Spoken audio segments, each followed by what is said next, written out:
What's going on, everybody? Welcome to episode 442 of FloWrestling Radio Live. I'm your host, Christian Piles, and I'm joined today for the first time, but not really the first time. Not really the first time. By the new co-host of FloWrestling Radio Live. To my left, ONE FC champion, Bellator champion, 2008 Olympian, two-time Hodge Trophy winner, and a slew of other accolades.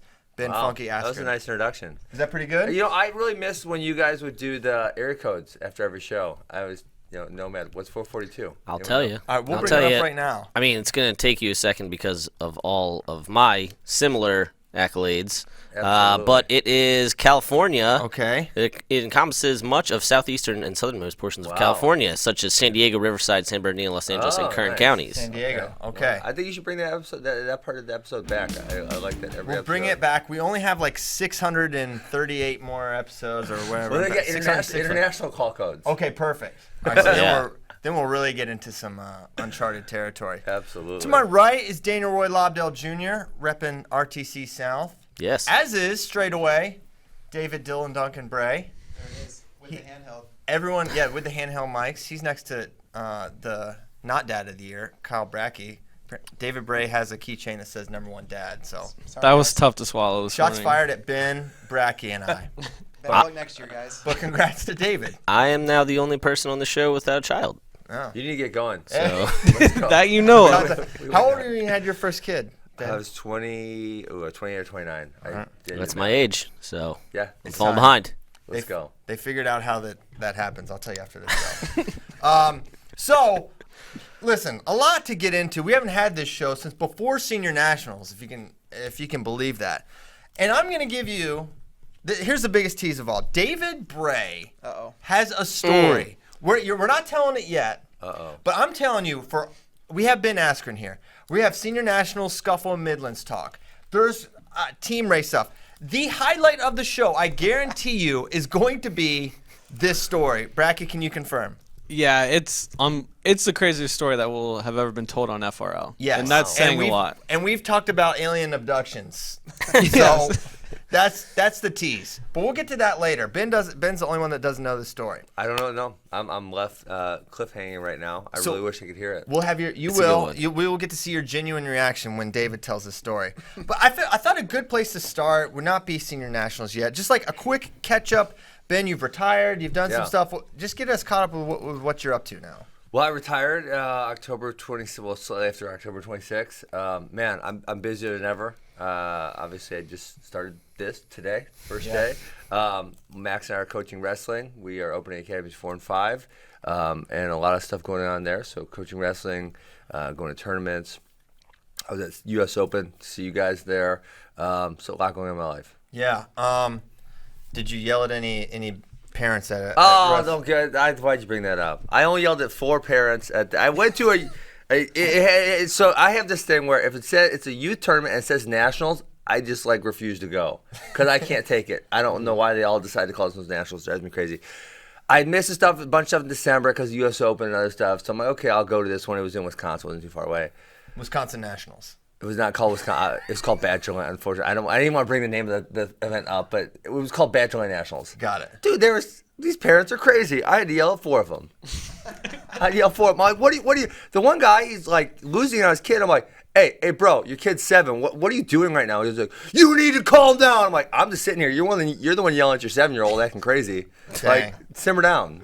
Well, that's why I think a byproduct of having you on the show is you can maybe talk some sense into these, because they're not gonna. We've tried. They won't listen to Nomad. Yeah. They won't calm down, but they might listen to you. Well, you know what? I obviously pushed the issue a little bit, but what I'm waiting for to push it right down people's throats is I feel like we have to become the best club in the country, because until we do that, I feel like everyone could say, yeah, but this, yeah, but that. Well, Zahid was wrestling since he was 6, so was David Taylor. And obviously, because of the culture of wrestling, a lot of the best people are going to have wrestled since they were 5 and 6 years old at big tournaments, because that's just what everybody does. Therefore, if everyone does it, you're going to have some of those people. Just because everyone did it doesn't mean you have to do it. And that's kind of, what Max and I... When there's the difference between, kids competing young, but the culture you're describing, yelling at the kids and getting... Borderline abusive is the... I agree. I mean, I think that where the really successful kids, and I know my parents, my dad was kind of serious, and then at age 11, he kind of like just stepped away. I think the parents of the really successful kids understand, like, okay, he's got to run with this now. And usually that happens 9, 10, 11, 12 is where I see it. And parents usually when they say, okay, go, I'm out, I'm not going to do it anymore. And that's it. And I think that's a really healthy thing when the parent steps back and lets the kid take the reins of their own career. Nice. Yeah. We're still waiting for you to open the academy down here in Austin, but we'll give you Eventually, a couple in time. years. Yeah, Yes, it'll sir. happen. One other thing, going into your last fight, did you know it was going to be your last fight? I did not. I mean, there was, I knew I wasn't going to do it forever, obviously. I knew I had the hip issue. I actually got my MRI done prior to my last fight. I didn't deal with any UFC doctors because I didn't really want anyone to know. I dealt with medical college doctors. Thank you, Bus and Matt. They're fantastic. Agreed. You don't know them? Come on, man. I take care of Missouri guys. So the idea was that we would get the MRI done. They would do a scope, take care of it, clean it up, and then whenever I needed to do the big thing, we would do the big thing down the road. And so Bus kind of started ducking my phone calls, and I thought, well, that's weird. I wonder what he doesn't want to tell me, And then, so sure enough, the day after the fight, I'm like, hey, why you be ducking my phone calls? Why haven't you? He said, oh, we didn't get the DVD or the images or something, and I knew it was a lie. And sure enough, busted. Sure enough, he says, well, scope's not going to help at all. You need to get your hip all the way done. And so that was like, I just lost my second fight in a row, and now my hip needs to be all the way done, and it's going to be a year recovery period to do that. That's time. That's when it's time to call it. Yeah. Well, we're obviously super pumped to have you. Excited for FRL. New start time, if you didn't know, you probably noticed today, 8:15. So just a little 15-minute adjustment. Most of you listen the archive. Some of you listen live. It's actually a pretty good split. I offended you guys this morning because I said I don't think I've ever watched a show, maybe once or twice. I do believe I've listened to every single episode. Yes. I can't promise, but when Bracky brought the Eagle in here, what is that thing? He was like, "What is the Eagle? Why do you have a Broncos helmet? What the heck?" What is going on? I didn't know we needed to bring props. I should have brought some props to be in front of me here. So you literally only listen. I listen, it's on my app. Okay. Just listen to it, and that's it. And once in a while, I've clicked, I think twice, clicked on the Twitter. You're at the top of Twitter. Yeah, on Periscope or Yeah, whatever. I'm sure you guys are on top of Twitter right now, right? Yeah, we Yep. should. Yeah. So you people at home who don't know, look, you just go to Twitter. If you follow Flo, it'll be on the top right there. See, look, there's us right there. Wow. That's fantastic, right? And you click and Yeah. go. Inception. Yes. A great tutorial from Ben Askren. Absolutely. I can imagine learning leg attacks from you is even more simple. Yeah, I don't know. We just thought that the trophy was kind of funny. So we started bringing it in. yeah. It's a major award. It's a major award that we won for our contributions. It's also just badass. Yeah, it's it's an the eagle on top of the earth. Yeah.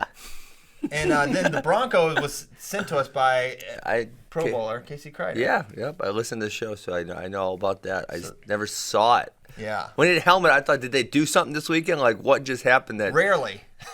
Yeah, no, they didn't have the best year, but we did. Okay, so not in the playoffs We or pay anything? homage. No, they didn't make the playoffs. We pay homage to Casey though, who was nice enough to send this to us. Yeah. Through no fault of Casey's, though.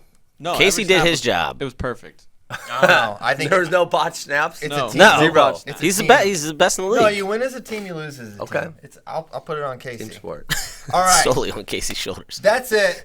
Let's I'm sure we'll Wait, I deviate got from the path. one roast of Nomad. Wags get started. Oh, This good. is going to be a Oh. constant thing. Nomad. Great deviation. You What's up, said, buddy? and this might have been on the last show you guys did, actually, because you guys did slacked over the holidays and do any shows. It's true. You said there was a 0% chance that a number one seed does not I qualify. remember you saying you're going to roast me for this. What do you have to say for yourself? Great job by the lower seeded guys. I'm sorry for disrespecting you. 0%. But zero. You said zero. You didn't even say like 0.1 or I know. 1 or. I know. I spoke in an absolute, and I was incorrect. Okay. All right. That's fair. Let that be a lesson to you. He just don't. Do you want to call out who it was? Well, it's Nazar. We're going to talk about that. Yeah. Yeah. Fortunately. So let's get to senior nationals, and let's start with the weight that we talked about probably the most, 57 kilograms, which was loaded, and Spencer Lee absolutely runs through it, basically untested. There's some moments with Vito, there's some moments with, they both got takedowns or whatever, but by and large, he was in that, when Spencer's in that full-on freak mode, like we've seen it in NCAAs before, it's like, this is over. It's not happening, right? And he was clicking on all cylinders and Spencer Lee back in freestyle. It honestly, I was coming into it, I was like, Spencer's a factor of 57 to make the team. To me, it crystallized things a little bit to where I'm like, it's Spencer and Dayton, and that's Really? it. That's where I'm at. Yes. But okay, if you're gonna say that, Seth Gross went 11-0 over NATO 2 weeks prior, and that, and what Spencer was 8-2. I don't know, my computer from 8-2, right? Yeah, I know. So obviously he did look really good. There's no doubt about that. But then I think when you look at Dayton, what Seth just did, and and that's so freestyle folk styles. I'll take the folk style out, but what he did in freestyle, Yeah. And then obviously I don't think at this point, and maybe you can because you know what happens in the wrestling room, but I don't know you can count out Thomas Gilman either. I don't think you can count out Gilman. I don't think Gilman has any fear about Spencer Lee, but I just think when it comes down to it, that guy has so much more offense, so many ways to score. He's so good in parterre. When he has NATO on the edge in that like front headlock, what do you call it? Like kind of over under front headlock position. It was front headlock. Yeah. So he just picks him up and throws it by. It's like he's just got something that is just different. And you could say Gross. I mean, Gross is going to be in there. Gilman's going to be in there. But I think he matches up great against Gross. I think that's a really tough matchup. Yeah, I agree. I was just saying when you look at the score differential, what happened in the match versus NATO, Seth kind of blew him out of the water a little bit more than Spencer did. And I will totally agree. Even NATO looked great prior to that Spencer Lee final. I mean, his semi versus Nishan was kind of, I didn't know NATO had that in him. No. I was like, wow, I can't believe that just happened. But I would say top 4. Gilman, Fix, Spencer, Gross. How you mix those up? Gross probably at 4, Gilman 2, Spencer 3. I think it's probably how it's going to end up, I would guess. I want to go back to something. So you did an interview with him. I can't remember when it was before the Spencer. year. Yes, with Spencer. And you asked him about Olympic red shirt. And he basically said, I don't believe in him. I don't think you need to do him. I think it's better for me to be in the college grind. And then after he won, he said, I didn't really train freestyle that much. Now, whatever that means to him, that's what he said. So it seems like it kind of backed up what he said, right? That it's better for him to be in the college grind. Now, he did take one, not match off, but he did give himself one extra week to ramp up. Yeah. So do you think he made the right choice? I think there's a portion of, as a competitive athlete, that you got to lie to yourself a little bit and say, even if you don't think this is the best thing for you, this is the best thing for you, right? Just say whatever you need to happen happens, and that's kind of what it did. But I did that, and this was years ago. And this was a very rudimentary study, but I studied when guys who made national teams had their most success, and it was almost always so number one, by making national teams and placing at nationals. Number two, by what their placement was at Worlds. It was very infrequent. Again, guys made it past their first year out of college, so 1 full year out of college. So people were seeing mostly their best success with it either in college or right out of college. Yeah, I think, and that's something that has been a frequent topic of conversation on FRL, and something I've kind of basically my thought that folk style is not a detriment to freestyle, as evidenced by that fact with USA. So I think that's true, and I think it's helpful for Spencer, and I think I saw it a little bit with Suriano, where I think he's not in that grind, he's not competing consistently. Yeah. With Suriano. I think he's on the level. He qualified, right? I think he's right there with those guys. He lost to Vito, who's excellent at freestyle. But Vito, I'm sorry, Nick is very matchup based, right? He is almost always, in my opinion, controlling the position and then counterattacks. And if he can't score one of those two ways, if Vito knows to just stare at him for a while and nothing's going to happen, it's going to be a really tight, low-scoring match. And that's my concern with Nick is I feel like he's trying to win these chess matches, these criteria chess matches. That's what was going on with. Whereas he doesn't have offense that I feel like he fully trusts. I feel like he's like, no one can take me down. I'm going to win the step outs because guys are kind of fleeing me, but he doesn't attack enough. Yes. And I think that ultimately is going to be what gets him behind. I think he's still against a Dayton. That's still going to be a really tough matchup for Dayton.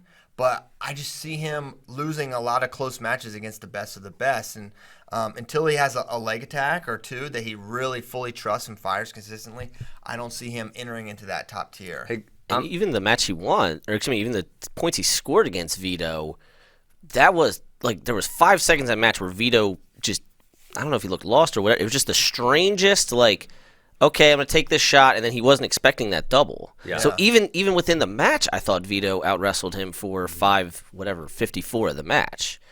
that it was just that one explosive double, and then Nick didn't really do anything the rest of the way. Hey, I'm probably so late to the party on this. I'm sure I am. Have you guys ever seen Nick Suriano's Instagram? Yeah. It's tremendous. It's tremendous. Someone put me on there to Senior Nationals. I was just scrolling for 20 minutes. Describe your favorite post and why. There was one. Well, I got a separate idea, and then maybe you guys could produce. Okay. He's like sitting in front of an exterminator, like one of these, obviously, and it says "big things coming." He's in front of the exterminator place, and I'm like, so like, is he getting sponsored by the exterminator, or what exactly is happening here? Because I'm not really sure what's going on here. His father, Bob, is in pest control. Oh, is that what? Yeah. Okay, see, so I missed it. I didn't know, but it was just There's something about him. It's kind of like DeSanto. I think you made this point about DeSanto. It's like there's just something that's hard to take your eye off. It's just fascinating to watch, and you can't really put your finger on exactly what it is. But here's what I want you to know, Matt. Can you executive produce this? I want to make Suriano transfer to wrestle for Team Italy, and I want to do a buddy show where you guys follow Suriano and Chimizo around. Oh my gosh. How awesome would that show be? That'd be a great show. They had it for a little bit. Was it last summer? Yeah. Where they were together? Yes. And it Dancing. was They were fascinating. literally dancing in the streets. Yes. Yes, make a TV show about those guys. These guys need a TV show, like Real Wrestlers of Italy or something. Yeah. Wrestlers Neither of them Italian, but I digress. Also, neither own shirts. Sometimes Yes. it appears. So just put them in Rome. Give them a TV show. It's fantastic. I'm here for it. Okay, so we're in on that. Love Chimizo, love Suriano. Yeah. Check out Nick's Instagram. If you're not following him, you're out of the loop. He has 105,000 followers. Yeah, I think the He's one up where there. my What do you favorite have, one, Askren? a little more than that. Boom. Where I'm he was, roasted. 602,000? when he's on the subway and he's talking about how the subway keeps him grounded and he loves it. I really like it. It was inspirational. Oh yeah, I remember that one. It was great. To be among us commoners. Yes, I I loved like it. any of them that techno music is playing in the background and he's just doing pull-ups. Those are my favorites. He has just even before Senior Nationals, when he posted those interviews from 2014, you're like, a lot has changed and not much has changed. Like, he was even just this different, interesting guy when he was a freshman in high school. Yes. Yeah. Mm-hmm.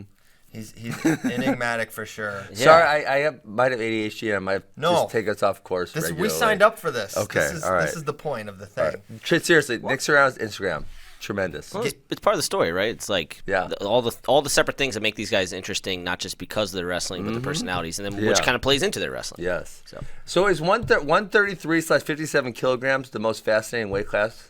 It has. It has to be, right? I mean, couple 33 years last now. year was absurd. because Dayton's got a personality too. It's really DeSanto, obviously. Yeah. And what is interesting to me is like there's this crazy like Spencer Lee Dayton Fix rivalry, yet they never wrestle. Well, They haven't wrestled since 2014. sure, yeah, a long time. You know what I'm saying? Yeah, But yeah. but like in our mind, it's like, are you Dayton or are you Team Spencer? But No, they're gonna get it on now, and now they're probably gonna get it on for about the next 9 years. yeah, Right? you would think so, right? Yeah. I hope so. Injuries, whatever, and career change. I mean, I don't really.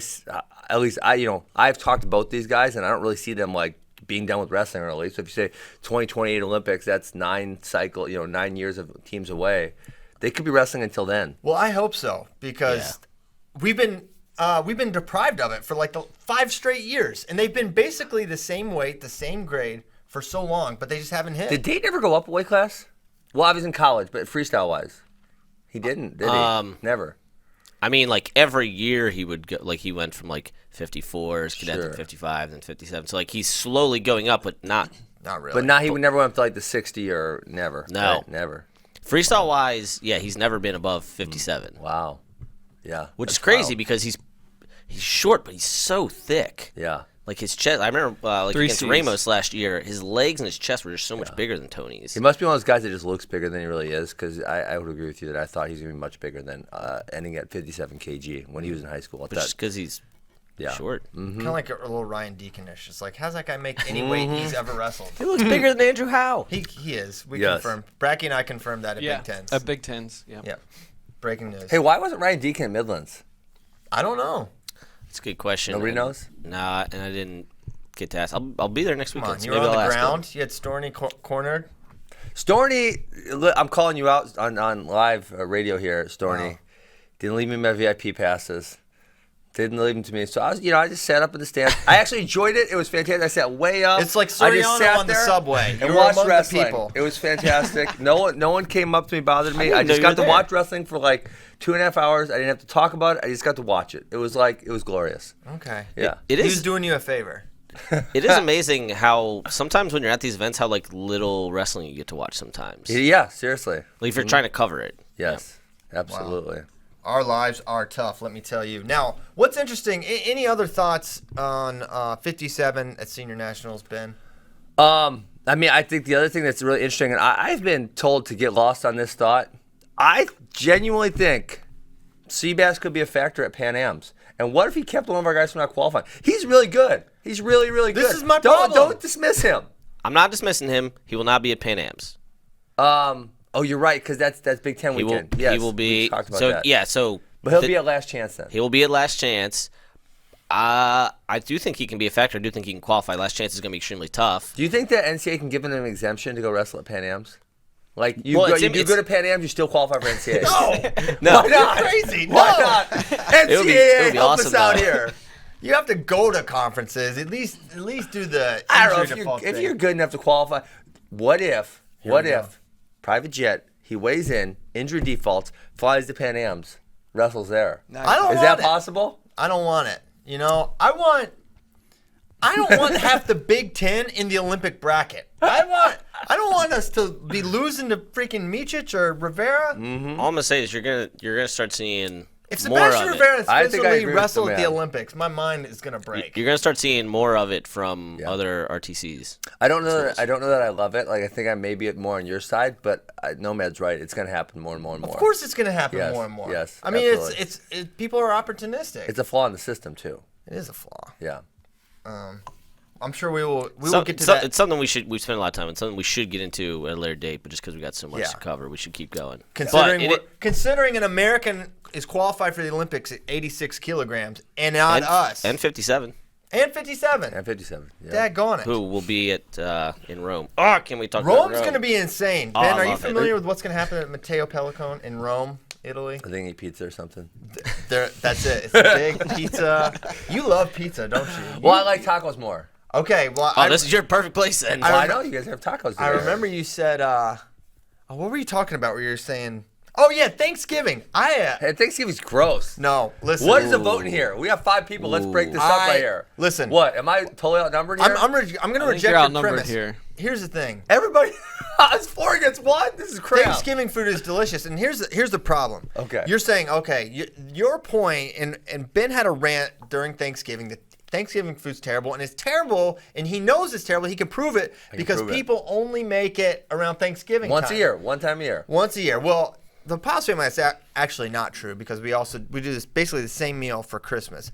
But item 2, it's an incredibly, I don't know how much time you spend cooking. It is an insanely time-consuming process Yeah. to make a turkey. And Okay, very but few wait, people- hold on, guys. There's lots of things that are time consuming that have restaurants. Like, don't you think there's some food that restaurants make that is like really time consuming? Do you know a restaurant that says, "Hey, we serve Thanksgiving food all year round," and if they were the only one, don't you think they would make a lot of money? Yes, and it's like Ryan's Steakhouse. I bet you could get What? Golden Corral. These steakhouse places, these kind of buffet situations. Oh, you're All right, you're showing your 1-star beginnings. 2 things. What's that mean? One star beginnings. You've never heard Greg Warren talk about 1-star people? Oh my God, you need to go watch a skit. I love Greg, but I haven't All heard right, that. I got 2 things with that. Number 1, It's delicious. It's called a treat, right? It's a reward. It's something you only get what infrequently. Santa So brings you you. want to, so you want it to be special and different and unique. Okay. And also, now this is where the hot take is going to come in that you see if you roast me for here. Okay, so I prefer Thanksgiving to Christmas because Nomad's I gonna think make me not What- like what is Thanksgiving. Christmas food? You I guys keep think- saying this Christmas No, food no, thing. I'm not talking about- What is Christmas food? Christmas food is very similar to Thanksgiving food. What But is it? I don't know. I think it's basically the same. I think it's more ham than turkey though for Christmas. Get the ham out of here. Anyway, I'll flush the ham down the Christmas can be a tremendously That's trash. He's busted. That's Wow. trash. He just admitted on live show that he's the guy that goes in the bathroom. toilet. I hate a ham. I'll throw it away. Man, All right. it would have been embarrassing to bring a ham to your house for Christmas this year. Oh, You you brings a did. big one in. I did. The Braves came over. I was like, brought a ham? You kept walking to the bathroom with the ham. I had no idea what I was doing. it's not true. I hate ham though. Everyone in my family my likes ham but me. gosh. I'm sorry. Hambo. Anyway, so it can be like a tremendously stressful time of year because it's like, oh, what do you get? And you got to travel and do all these things. Whereas Thanksgiving, you don't have to give gifts. You don't have to do all these things. You just kind of sit there and eat and enjoy yourselves. Maybe you watch football. Maybe play cards. It's just such a more relaxing holiday where you also get to eat a ton of food. I don't If you're know, not cutting weight. The point you made, Ben, about the restaurant, that's kind of hooking me because Ooh. I do love Thanksgiving. I love the food, but if I went to a restaurant and they had like Thanksgiving, platter or whatever on the menu, I would never order it. You would never order it. I would order. I got one order convert. Something else. I would order something else. So Come I on, do baby. love it. Join the I do revolution. love Thanksgiving. It's fun. Like the process. The food tastes good, but no, I would never order it. But of all the capitalistic restaurants in America, don't you think one would have said, Yes. hey, maybe we should throw some Thanksgiving food That's on a there? good Oh, point. wait, a lot of people are buying that Thanksgiving food. Maybe we should do a little more. That's a good point. I'm wondering about the mass production element of a turkey. Like how Can't be that hard. I don't know. Dude, look at the grocery store right before Thanksgiving. They got bins and bins full of these frozen turkeys. Yeah, So I know what think the- it could- Didn't like Boston Market, wasn't that kind of like Oh, Thanksgiving that is food? I don't yeah. remember. Yeah, that is. Totally. That is Didn't they have like Thanksgiving food. chicken? or Yeah, something? no, It's that's chickens. pretty much what it was chicken said. Yeah, turkey. Boston Market. That is the restaurant that Listen, basically did if that. you're They went out of business. allow me to say this: if your Thanksgiving meal resembled Boston Market, I feel so sorry for you. You can tweet at me and say my Thanksgiving meal was on par with Boston Market, and I will give you an official invitation to my family Thanksgiving, and then you can have an actual Thanksgiving meal. Wow. Speaking of Thanksgiving, I'm thankful for 65 kilograms, which had a new wrinkle, sort was of a new blowout. wrinkle. Jordan had 50. The rest of the nation, this great nation, had 0 points. Jeez. No one could score a point on Jordan Oliver. He was incandescent. He lit up Joey McKenna. Yanni lost to Joey, which was a crazy match where Yanni just stays in these controversial matches. Like, is this two? Is it not two? Yes. I feel like I'm on an island that I just really, when time expired, I didn't really see like. I agree. I thought it was 1 second late. It was a takedown, just 1 second after the buzzer. Yeah. That's what I thought. It's like, sure, you can point the picture of the thing, but I felt like Yanni's hips weren't on the mat at the Yes. time. But I seem like I'm really outnumbered, and I'm not like. I felt like Joey was kind of like standing on his feet still and not covered the situation, which therefore it's not two.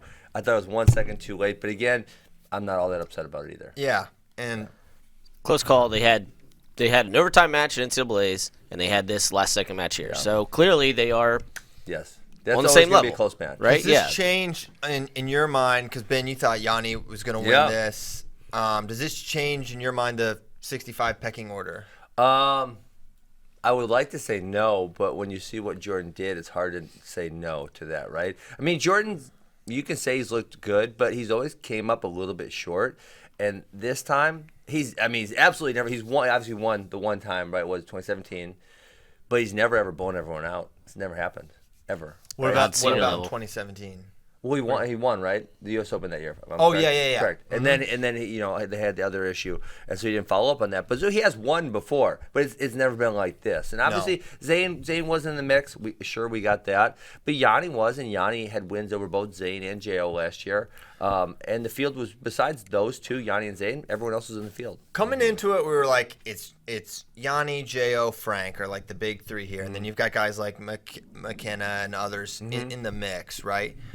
The fact that Jo, through no fault of his own, we don't have to say that, but I'll say it, didn't hit Yanni or Frank.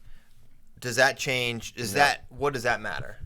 I don't think it matters at all. Really? I don't think so. I'm with you. He's historically had. I mean, he lost to the one guy, and him and Frank is always a battle at the very least. The weight looked like it affected Frank. For sure it did. Big time. That was the point I was going to make. So between what we saw at the Farrell and what we saw at Senior Nationals in terms of, like what you were saying, Yanni, Jo, Frank, I feel like Frank has maybe dropped a little bit there perception-wise. Obviously, he was the Olympian 2016 out of the 9th seed, so we still know he can do that. But I think part of that's age, part of that's weight, and they probably play in together. And the Farrell's only one way in. Correct. Girls, and the U.S. Open was 2. And Frank, I mean, if you guys were on the ground and not only seen what the matches looked like, but then seen him after the matches. Oh man, it was not a good weekend for Frank. At all. His hamstring, right, that kept cramping. Everything. Which I'm but always. it was like lack of water. You got to assume. I'm often pretty woke on guys like taking injury timeouts for other reasons. I think he. Did you know Freestyle does not have injury time limit? Oh, did you know this rule? It's amazing. What? I don't want What to get into is it, but I'm going to send you a match that is the most egregious thing I've ever seen. I'll send it to you afterwards. It's probably like 18 minutes of injury time from a couple years ago. I'll send it to you. It's but ridiculous. why, Melvin Douglas used to always take injury time, and I've heard people talk about this. And they said, hell, if Melvin would have had that rule, he would have done a minute of wrestling, done a 3-minute break, done a minute of wrestling, 3-minute break. And you could literally, by the rules, you could do that if you wanted. Mm-hmm. You could wrestle for a minute, take a 3-minute break. Love it. Someone should do that. Just because. Just to mess with him. Yes. So other notes in this, I mean, other than Jo just being on fire, Nick Lee had a tournament, man. He outplaced Yanni, but there was no match there. He who all did he beat? Did he beat Molinaro? He beat Frank. He beat Ironman, which that was surprising for me because Ironman, I think it was NCAA's 2 years ago, maybe pinned him. It was amazing. So that spoke to like an upward trajectory for Nick Lee, and also just I hadn't seen Nick Lee do freestyle in a while. Obviously, he was pretty good coming up, right? He won Fargo a couple times, so he done it. But yeah, he made a big jump in my eyes. So with Nick Lee, you know, I was tweeting yesterday about how good Luke Pletcher looks, and then I think back about this because I kind of lost a little confidence in my Nick Lee. But look what Nick Lee's doing here. I know we haven't seen him wrestle really anyone of note on the NCAA level this year, but man, he's clearly pretty dang special. I think those are the class of 141, without question. At 65, getting back to Ben's point, like I had a good conversation with Tony Ramos at Midlands about just kind of the way they're going through Jordan's training this year, and it's just so obvious that the cardio is there like it's never been before for him, whether it's just a mindset thing or whether they're actually doing more cardio. His attack rate is so much more consistent now than it's been. Where he didn't go out of the first period of the U.S. Open though, did he? He didn't, but in the past he's gotten 4 or 5, and then that's kind of been it for the match. Or he does, or as far as like when he wrestled Metcalf a lot, he did this too, but it still continued later. The push away thing. Yeah, I hated that. Right, he hasn't done a lot of that as much anymore. So there's clearly been adjustments to Jo, and now you're actually seeing fully optimized Jo. I think there's a case for some real recency bias here, and to me, I think it's a Jo Yanni Zane dogfight. Where with those matches all being well within the margins, or very within a takedown or so. So as great as he looked, bank that, and maybe he's now the favorite, but it is by the slimmest of margins. Yeah, I mean, I would agree with you there. And you said, does it change your mind? And in my mind, Oliver was on the outside looking in, right? He didn't win last year. He's getting older. He's on the outside looking in. And after this, I'm like, I think he's a front runner. Maybe not by a lot. But if I was putting betting odds, I would put him. I would put Zane right below him, and I'd put Yanni below him. Yeah. Before we go to 74, I want to ask you this, Ben. So I asked him this, who knows how much longer you're going to go, but you are getting older. I mean, he's my age, right? 29? He's 29 or 30. Okay. And you have to have that thing in the back of your mind, like, man, this could be the last thing. So do you think that has anything to do with Jordan's resurgence here, where he goes, man, this might be the last ride. I really have to take it seriously. Not that maybe he wasn't taking it seriously before, but you know what I'm getting at. Yeah, I don't know him well enough to say. Like, I don't really have a good relationship with it all. So I mean, it would show, right? It showed. So maybe his training's more serious, and that's kind of what you guys are pointing to. Do you think that does happen in some athletes though? They're like, this is the last go around. I really got. I actually see it a lot in high school athletes. We senior have year at AWA. We have we have a lot of guys who are consistent, but there's 100%, and I think it's because an uptick in guys who joined before their senior year, where maybe we haven't seen him. Maybe they were there with kids and we haven't seen him for a couple of years or whatever. And then they say, damn, this is my last year. I better get in there. So we always have that uptick of a whole bunch of seniors who are pretty good who want to make that, whether it's go to state or place the state or win state. So we see that a lot. Whatever that jump is. Yeah, whatever that jump is. All right. That's 65. Great weight. 74 now. Logan Massa, who threw us all off the scent when he registered at 86. Classic. Then he goes on and wins the dang thing. Over Makai Lewis. So wait, was that just a typo? Yeah, whoever registered him they put him in the wrong weight class. It was just They tricked you guys. yeah. Sure. Well, it didn't really fooled make us. sense. We're all like, what? What'd you say, Kyle? Oh, I just said it fooled us. We thought he just got really big. We hadn't seen him in a while. Yeah, we were. I remember on the show, we're like, this doesn't really make sense, but okay. Now, But I'm telling you, if you want to make a national team this year, you probably might bump up. I mean, think? well, who's the top 374? Dake, Imar, Burrows? Yeah. Good luck beating one of those guys. yeah, no, I mean, that's kind of what I was thinking he was doing. He's like, well, not that Ringer, David Taylor, Zahid, maybe Jaden Jaden Cox Cox is much better. Yeah. Jaden Cox looked kind of skinny singing the national anthem last night. Just saying. I love that we're doing this. I love that we're analyzing video of him from Absolutely. the top of the arena trying to figure out if he looks skinny or heavier. I hated it, and he came to do a camp by us, and he wouldn't tell any of the kids, and I was so annoyed. And then by the end of the day, he says, he keeps saying, I'm not telling anyone until I get on the scale of Olympic trials. I'm like, this is such a fantastic gimmick. Yeah. I love it because people like us are going to be saying, well, does he look skinny or does he look big? I don't know, right? You think he pulls a Massa and registers at the wrong weight? Can you do that? He alleged Massa that did he doesn't have to tell anyone what weight he's going till he gets on the scale. That was his allegation. So I don't know if there's Really? I do think that's late correct. Yeah. registration process for Olympic trials or something. Yeah, I do think that's correct. Well, where are you going? Let's see. Maybe he registers at 74. What did he look like when you saw him, Ben? What did you think? I thought he looked bigger, but his, and other people thought he looked smaller. I think he's just that size of body. Is he a shapeshifter? So A shapeshifter. Oh God, I'm talking about aliens now. I didn't want to talk about them.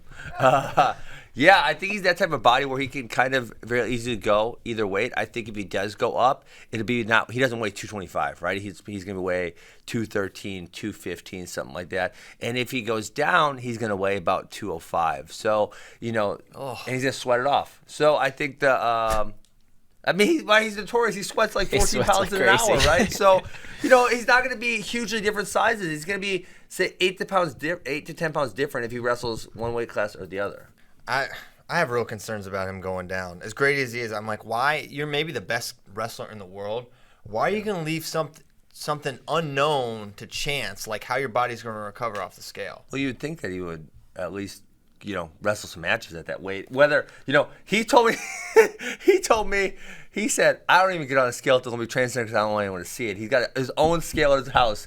He does not get on the scale at the training center. So maybe he's going to make weight at his house, go to practice. That's awesome. All right. Boy, he's really keeping it on This the is radar. great. Except everyone DMs me what they think he's doing, including people that are like somewhat connected. So I don't know how well a secret he's keeping it. But yeah, I'll leave it at that. be interesting. Well, We gotta get back to 74. okay, but hold on. One more point about this. Okay. I said to Jaden, well, you got this Olympic Ohio RTC deal. Did you tell them what weight you're going? He said no. I said, come on, man. What? Come on. All right, No way. So Ben, have you, you ever believe that, done? Nomad? Yes.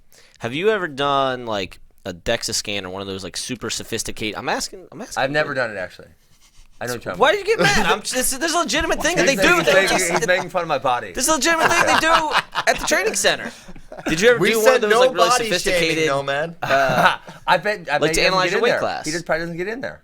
You think he's never done one of those? Oh, he probably has, but he probably not recently because he's like Like maybe a while ago. Secret. This is more classified information than Area 51. Okay. Yes. G14 classified. Like I literally don't know who knows. It's probably like his mom, and that's it. So if he's like keeping up the charade, he's really got to. He's gonna train for like Sagilayev and Yazdani just to like trick everybody. Yeah. He's in the room like preparing for multiple sets of opponents. I mean, it's Or Snyder and Taylor. Well, Yeah. Snyder and Taylor wrestle vastly different. That's right. Vastly. So, yeah, you would think that would be a consideration, right? If the weight cut goes well, I see him beating the hell out of Yazdani. Jaden? Yeah. Yeah, I would think so. I think he beats. I think he makes the team whatever way he goes, including through Kyle. Wow. Yeah. Yeah. You better make sure he's never in the same room as Nomad, because Nomad will just stand next to him. What's up, buddy? Yeah. Yeah. If Nomad stands next to him, that's the real game changer. And notice he hasn't been anywhere near a Nomad in quite some time. No, man, we should send him on a field mission. Oh Where you go to the training center. That could be dangerous. Or Columbus. That could be a really good. That could be a really good content piece. I think Nomad. I could see you just laying next to all those throwing dummies and just watching, and then slowly sneaking up behind them. You just see Nomad's eyes peering through. Puts his arms around him just to see what he feels like. Just a quick, and then he just gets off the grid. Give him like, hey buddy, how you doing? A little like extra pat down. Just pinch his back right here. Get the calipers out. I think Nomad should go. So it's not as fun to talk about 74 because none of these guys are a threat to make the team. Yeah. In my mind. Well, I think the biggest storyline of this is Jason Nolf must be really hurt if he didn't show up. Yeah. He's really, really hurt. So then is his Olympic trials run just done? Obviously, it's in State College, so that would be sad for him. Yeah. Penn State, we're not going to get any information out of them, obviously. Negative. It sounds like he's not. He is registered for Rome. He's not going. So then the question is, do they send Massa, Imar, one of those other guys? I was surprised no Chenzo at Senior Nationals. I was very surprised. I thought that was the plan for him. So especially if Nolf's going to wrestle on the last chance, now you're going to throw Chenzo in there also. If there's one or two of the good guys that show up, now you're risking. Which Nazar's going to be there. Yes. Yeah. And probably some other good guys I'm not considering right now. What if well, Chenzo can also win NCAAs. He could, but he could also not. He could also not. He did not last year. That is a fact. Just to give some credit to Massa, it seemed like there was. He looked amazing. There was a whatever he was at Farrell, he was not that guy at in Fort Worth because he had a close match with Jake Keating. Then he beats Marsteller, loses 7-0 to Nolf and 7-1 to Mackay. Now again, no Nolf there, but comes back and beats Mackay this time 6-4 in the finals, and then just generally looks better. Almost Tex Nazar, Tex Valencia. So clearly a much better guy, which means his peaking's going like this. So a lot of credit to him, but I'm with you, CP. It is hard to, when you see the guys waiting at the end of the tunnel, to really get excited. However, I do like that, again, more depth is good for America, guys staying in wrestling, especially at that particular RTC where a lot of guys aren't wrestling for America. So yeah, Massa's at Michigan RTC, so what's his heritage? Because he's going to be showing up somewhere. I don't know.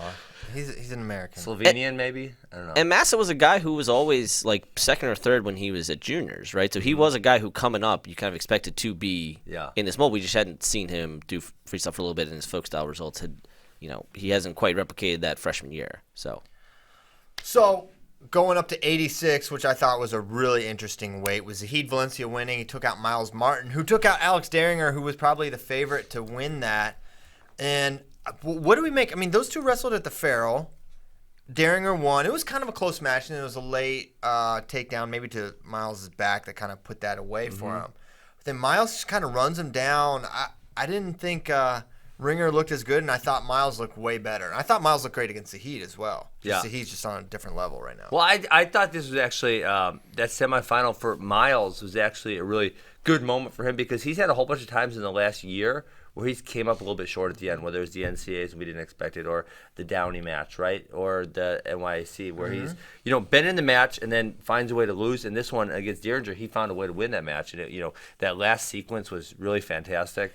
So I thought it was a good moment for him. That being said, I don't think 86 is a great weight class for Derringer. I mean, we watched this guy wrestle 57, 65 in college. He's a 79. He's a 79 all day long, and the weight class discrepancy makes it so that he is not nearly as effective at 86 as he is at 79. That's simple. Yeah, he's a power wrestler, and he can't be as powerful if you're smaller than some of these guys. So I think Zahid's the man. It's tough to see him being a true factor at 86, although he's so good. Maybe he is. I mean, because he's another one though. I don't feel like he's big enough for that weight class. I don't either. I mean, who knows? Maybe he puts on David Taylor's size. I mean, we saw David Taylor came out at 74 kg. But that took time for David. Well, that's what I'm saying. It would take time for Zahid also. Which is why I didn't understand, and I thought it was thrown around last year, Zahid going up to 84 for last NCAAs for this reason, because it takes 2 years. I remember talking, I think it was even Pendleton was saying, it takes a couple years to get to where you're fully that size. So him making the late jump, I wonder if he's going to look back and think, man, I mean, the Olympics are every 4 years, right? Like, you're not going to get that many opportunities. Or maybe it was just something where I want to wrestle at 74, and that's that. So I don't know what it means for Zahid, but I think he's in the mix. But David Taylor's just a big leap, and same with Jaden Cox. Oh, I mean, and are we going to see David Taylor? I'm assuming the answer is no, but are we going to see David before the Olympic trials, any other tournaments? I think we will. Because it's the same thing with Jaden, right? Like, now Jaden's not an injury thing, but even as good as David Taylor is, it has to be so difficult to come in wrestling 0 matches and try to make an Olympic team. Yes. You just don't know where your butt. Like, what if you just get in a lace position and you don't know how your knee's going to feel? Where's he gonna wrestle? He could do. Maybe they send him to Pan Am's. Maybe he goes to. Maybe he goes to Uri again. Maybe or you do what Dake did last year, where you wrestle. He wrestled in Spain, and that was clearly not a competition thing in terms of like quality. It was, I need to get matches, blow my lungs out, see how I'm feeling. Yeah, absolutely. I think it's important. I think he has to do it. I would be stunned if he doesn't wrestle before trials. I think that'd be an error, unless he's just not healthy enough to wrestle until that date, and I don't think that's the case. I think we'll see him before. We're what, 8 months out from his knee injury? 7? Yeah, it was beat straights. So June, July, August, September, October. Early May, right? Yeah, 8 months. 8 months. Because it was before I was there. trials. You beat Jordan. Wait, never mind. That was awesome though. As for Zahid, though, he definitely is bigger and has put on more weight, but it's the same thing. The same thing it's always been, which is like his lower body is where he needs to put on the weight, right? Like relative to the rest of the weight class, he has no butt and no thighs. His upper body's huge. If he can get that, Shots fired. That's going to be. Shots fired at Zahid's butt. Wow. That's 2 body shamings in one episode. Unbelievable. I'm sorry. We all can't be Adonises like Nomad. Jeez. I could not get up to 86. It would not look. It would look. You'll hit 86 pounds here. It in the would next year, look 2020 ridiculous. You're gonna hit it. You're gonna hit it. Yeah, so Zahid looks fantastic. No butter, no legs included. I think he looks great. You know what I'm so impressed by, and he did this a few times against Miles Martin, is just his, and I don't want to say innate because I don't think that's the word, but his ability to balance himself by going up and down, right? And sometimes he's getting pushed and he drops down, but then sometimes, like you say against NATO, he got ran over by Spencer. He should have popped back up. And he just has this sense of where his balance and where his weight needs to be. And I do think he's probably a cycle away, right, in 2024. I don't think this is his year, but I was really impressed by him. Yeah. And with getting back to Miles for a second, I think part of what we saw with Miles, of why maybe he wasn't getting those wins we expected him to get, he's another one that's, when his legs and his arms are all moving in concert, it's so difficult to deal with. I think it was his quarter is semi where just everything was going at once, and the guy who was wrestling, he had no ability to get on balance or attack because Miles just snapshot, and everything is going. And I think that is getting to your point about Zahid, the like kinesthetic awareness. Zahid is one of the few guys who can match all of that movement from Miles. All right. Calisthenic awareness. 97 kilograms. Not calisthenic. Colin Moore had it. Dude. He was Oh my up God, 8-0. man. The head touched. Did he make the head touch? Who knows? Doesn't matter. Which, don't you hate that rule? It's the stupidest rule. It's the stupidest rule. You We should were be- literally if you're- just talking about it this morning. It's the Justin Hale rule. Yeah. They hose Justin Hale. Justin is getting laced, and his head comes careening to the mat through no fault of his own. He had no intent of putting his head on the mat. Well. It didn't prevent the tech fall or anything. And they gave him a fleeing the hold and put him back down. I think you should be able to turn after the head touches. I don't see what the head touching. Yes, I don't get it at all. They just made that one up like a long time ago, and now they're like, I don't know. I forget. Do you remember why? It's like, well, it'd be highly embarrassing if we didn't know. I mean, the hard part about this is, the one thing I'm sure we all love about the college out of bounds is you know exactly what it is. If there's any part of anybody in, they're still wrestling. Yeah.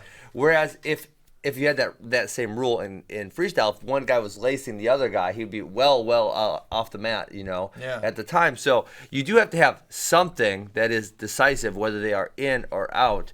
But, this rule just becomes so dumb because sometimes it's caution and two. Or you get thrown to your back and you bridge and you go out of bounds. It's like, well, where else were you supposed to bridge to? Were you supposed to get pinned? Yeah. Caution and two. It's like, come on, man. So it's arbitrary. That is one thing where I think the freestyle rule set is pretty phenomenal. However, there are a few things where when like the thing that you do is a wrestling move and you get cautioned for, like peeling hands from neutral, I hate that. That is the worst caution one. I hate it, like, because that's the normal wrestling move. And so those are the few things where I get really mad, like you were saying with the bridge. Like, that is what I'm taught to do, therefore it should not be a penalty. And there's no other options. Right. You're right. on your back. You got a bridge. And then you're going to get penalized for it? Yeah. And you already have thrown your back, so now you're way penalized. Come on, man. Because bridging to put your head out is way different than like being on the edge and just going like that. like Justin Hale did. Yeah. Yeah. Allegedly. Allegedly. This is all alleged. There's no video. How about Justin Hale? You know what? He did score a point on Josh Shields. You guys should bring him in for a follow-up interview because I thought it was a work. Listen, I wasn't on the show. I thought when you guys brought him in the first time, I thought it was a work. I thought he was in on it, and you guys allege He was not he in was on not it. in on it. He did a bad job of not making it look like a work because all his answers were so scripted. It was awesome. I was like, how's he? That's why I thought he was in on it. He I had think no he had- idea that he was. He just thought he was coming on to like just discuss that he was doing it. He had no idea he was walking into an intervention, and he was ready. I think he had a zinger ready for everybody in the bracket, and I think we played ourselves by not asking him about everyone in the field. Yeah, we should have. We should have got to Branson Ashworth and Josh Shields and Logan.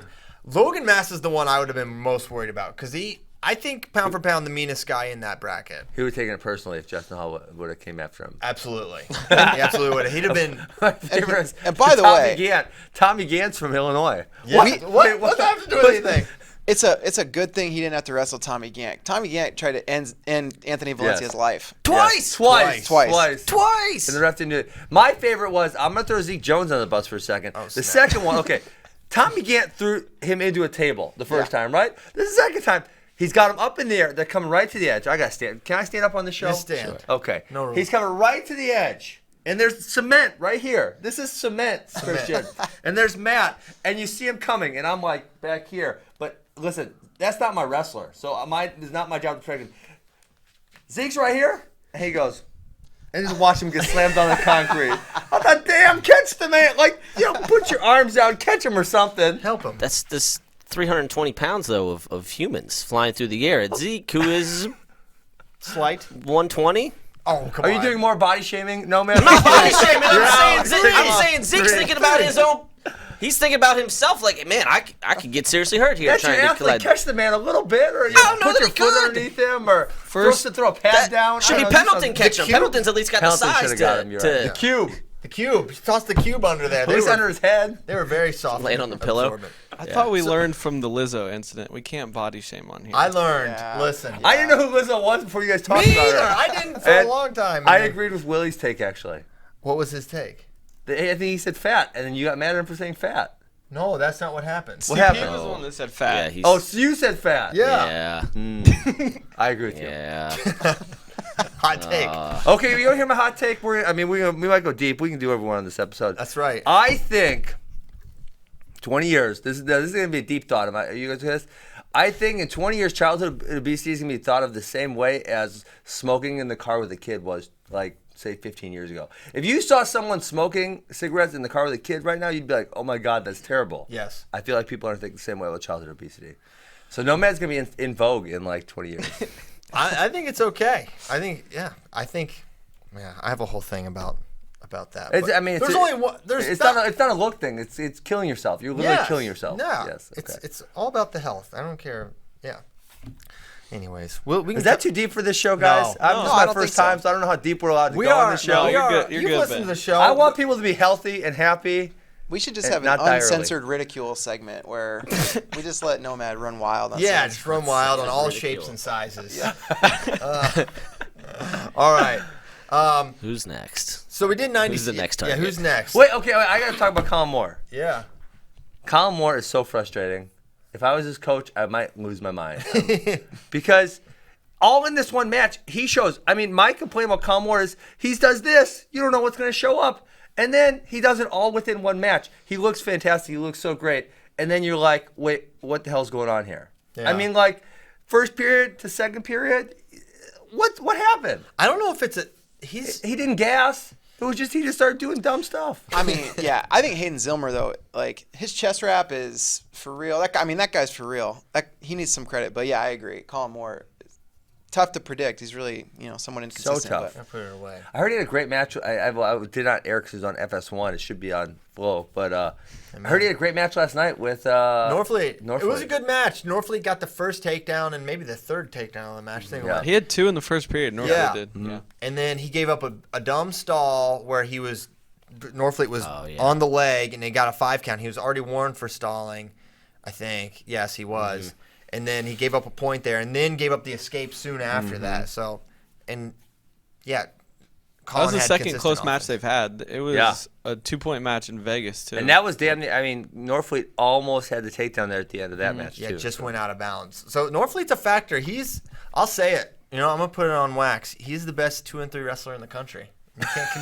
You can't convince me otherwise. Record shaming. Yeah, but dang it, we're just distributing shame like crazy. So yeah, Zilmer and Moore was a really exciting among the best finals. And then Walls outplaced Gadsden, but I'm thinking there was no match there for third because Kyvan was already qualified. Yeah, I don't believe so. I think they wrestled.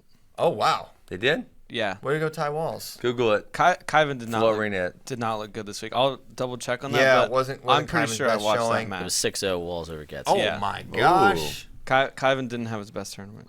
Hokie, Wow. stand up. All right, 125. Don Bradley. He beat Cassar. Who we got to talk about? Oh Cassar. my God, that's. Holy smokes! So, Well, and we've Aaron Brooks got hurt in his last match, 86 too. is he hurt, or is it? Listen, it did not look good. I was right there. I was too. Even a tweak of the elbow. That's 4 weeks, but then he's a young kid. He's gonna try to go back in. He's gonna hurt it again. Well, Penn State won't let that. They're I don't. off. not gonna let him just go out there if they're, I don't- especially with everything He'll lie on the line about this it. year. That's what young kids do. They lie about their injuries. Really? Oh yeah, absolutely. He'd be like, jeez. "Bro, I know you're lying to me. Stop hurting yourself. Go sit down." Don't you feel like Kale would just be like Maybe kill. a Jedi mind trick and be like, "You are hurt," and he'd be like, "I am hurt." go right there then. Zing, zing, zing. Yeah, that's what's gonna happen. So Dom beats Nelson. Kirkfleet is so good already. He is senior level, ready to go. Will I think threaten to make a national team potentially this year? Mm-hmm. Because he's really good. I mean, he was right there to beat Nelson. Yes. He was beating Nelson in the second period, and when Nelson had to score, he scored. Final minute, yeah. So I super impressed with him. My biggest question is there any way they can get him on the mat this year if Cassar's out? And I think Cassar's out. Maybe Kale's got dirt on someone with the NCAA. I don't think he's going to require dirt to get the kid in school and let him wrestle. Well, that guy get him eligible. I mean, he completed 0 credits first semester. Yeah, I don't know what that matters. Is that Really? Well, yeah, I'm not a D1 coach. I don't know. It very well could matter. I don't know the rules either. I'm not. The even only close. thing I know for sure is that Kirkfleet had to finish out first semester at Ohio State. And he did not. I heard he did not. That's what I heard. Then he's definitely not eligible. If he Really? did not, then he's he ineligible for this year. Okay, then Yeah. it's over. Yeah, he left school. He didn't finish the semester. Yeah. He That was the only thing that I heard. training in other RTCs. Remember during the Yeah. semester. There's pictures and Yeah. video. Yeah. Although with the dang internet, online. everything's online now. Yeah, So he maybe he could've could been- have finished online. That's that's what I was getting at. Uh, Joe Burrow style. Peter Lipari though, he transferred from Rutgers earlier this year, and he wrestled for Ryder at Scuffles. Yeah, that's a good point. I guess there's probably not minimum credit requirements as a freshman, right? If you're later, it's minimum credit requirements to have Also, done. he was there in the summer. Would it matter if he completed summer courses, which I'm assuming he did? So what I was told was that the national letter of intent was basically complete the minimum requirement on his end, had to finish out the first semester Got it. Oh, interesting. because it You guarantees the first semester of tuition. Whatever. You guys tuition. need an eligibility expert I was just where you thinking can that. call if hey. You were a we have D1 coach. questions. That's That literally was the 9 only. years ago. Come on, we figured you'd be 10. We staying up need with a with the compliance rules. officer on call. Compliance Yeah. officer, yeah. I mean, definitely. You guys had Skyped him in. I used to call Frank Beasley was kind of my go-to. He knows all the rules really well. Well, hopefully most of the coaches know all the rules. I don't think they do. but a lot don't. I don't think they do. And I Yeah, don't think it's for lack a of lot of trying. them know all the ins and outs. You got to at least know if someone's going to be eligible, don't you? Oh well, that yeah. Sure. But I mean, I'm talking about. I used to all the rules. recruiting rules and stuff, and Sure. he definitely knew it really well because he was the ones that are recruiting know the rules the most Most, intimately yeah. because they're it's basically just traps all over the place. Yes. Yeah, that's a good Even point. even the whipped cream cheese can be an eligibility issue. Uh-oh. All right, so Dom won. Hey, when do we get Bray's story? You guys have been hanging on that one. Well, it's a scuffle story, so I figured Okay. we would get to scuffle. Are we going to get the scuffle today? We've only been at it an hour. Well, Midlands comes before scuffle. You're right. Are we going to talk about how all of this plays into the trials, or are we just going to skip the trials for the time being? I feel like we could recircle back to trial stuff if you Okay, want. we could do it later. I mean, obviously it's not for another 3 months. We kind of are in college season now. Yeah, it's more evergreen stuff. I feel like. Yeah, Okay. and then especially with Rome coming up and how that could affect some of the seeding there. Because do Gilman, Cologne, and Dayton at 57. Oh, that'd be interesting. That would Yes. be super. And Micic. And Michu, but he's not American. Well, yes, he is. He absolutely is, but he will wrestle for sure. If he's American, why does he have the name Serbian Sickle? Really I mean agree. that. Such a great nickname. Leah Howard came up with that just out of. I like it. Good yeah, nickname. it's a fine nickname. Phenomenal I love nickname. Stevan Micic. That's the real tragedy in all this. So Midlands was awesome. It's always really good. Even though Nomad doesn't give the historical context around a tweet all the time. What happened? I missed it. Nothing.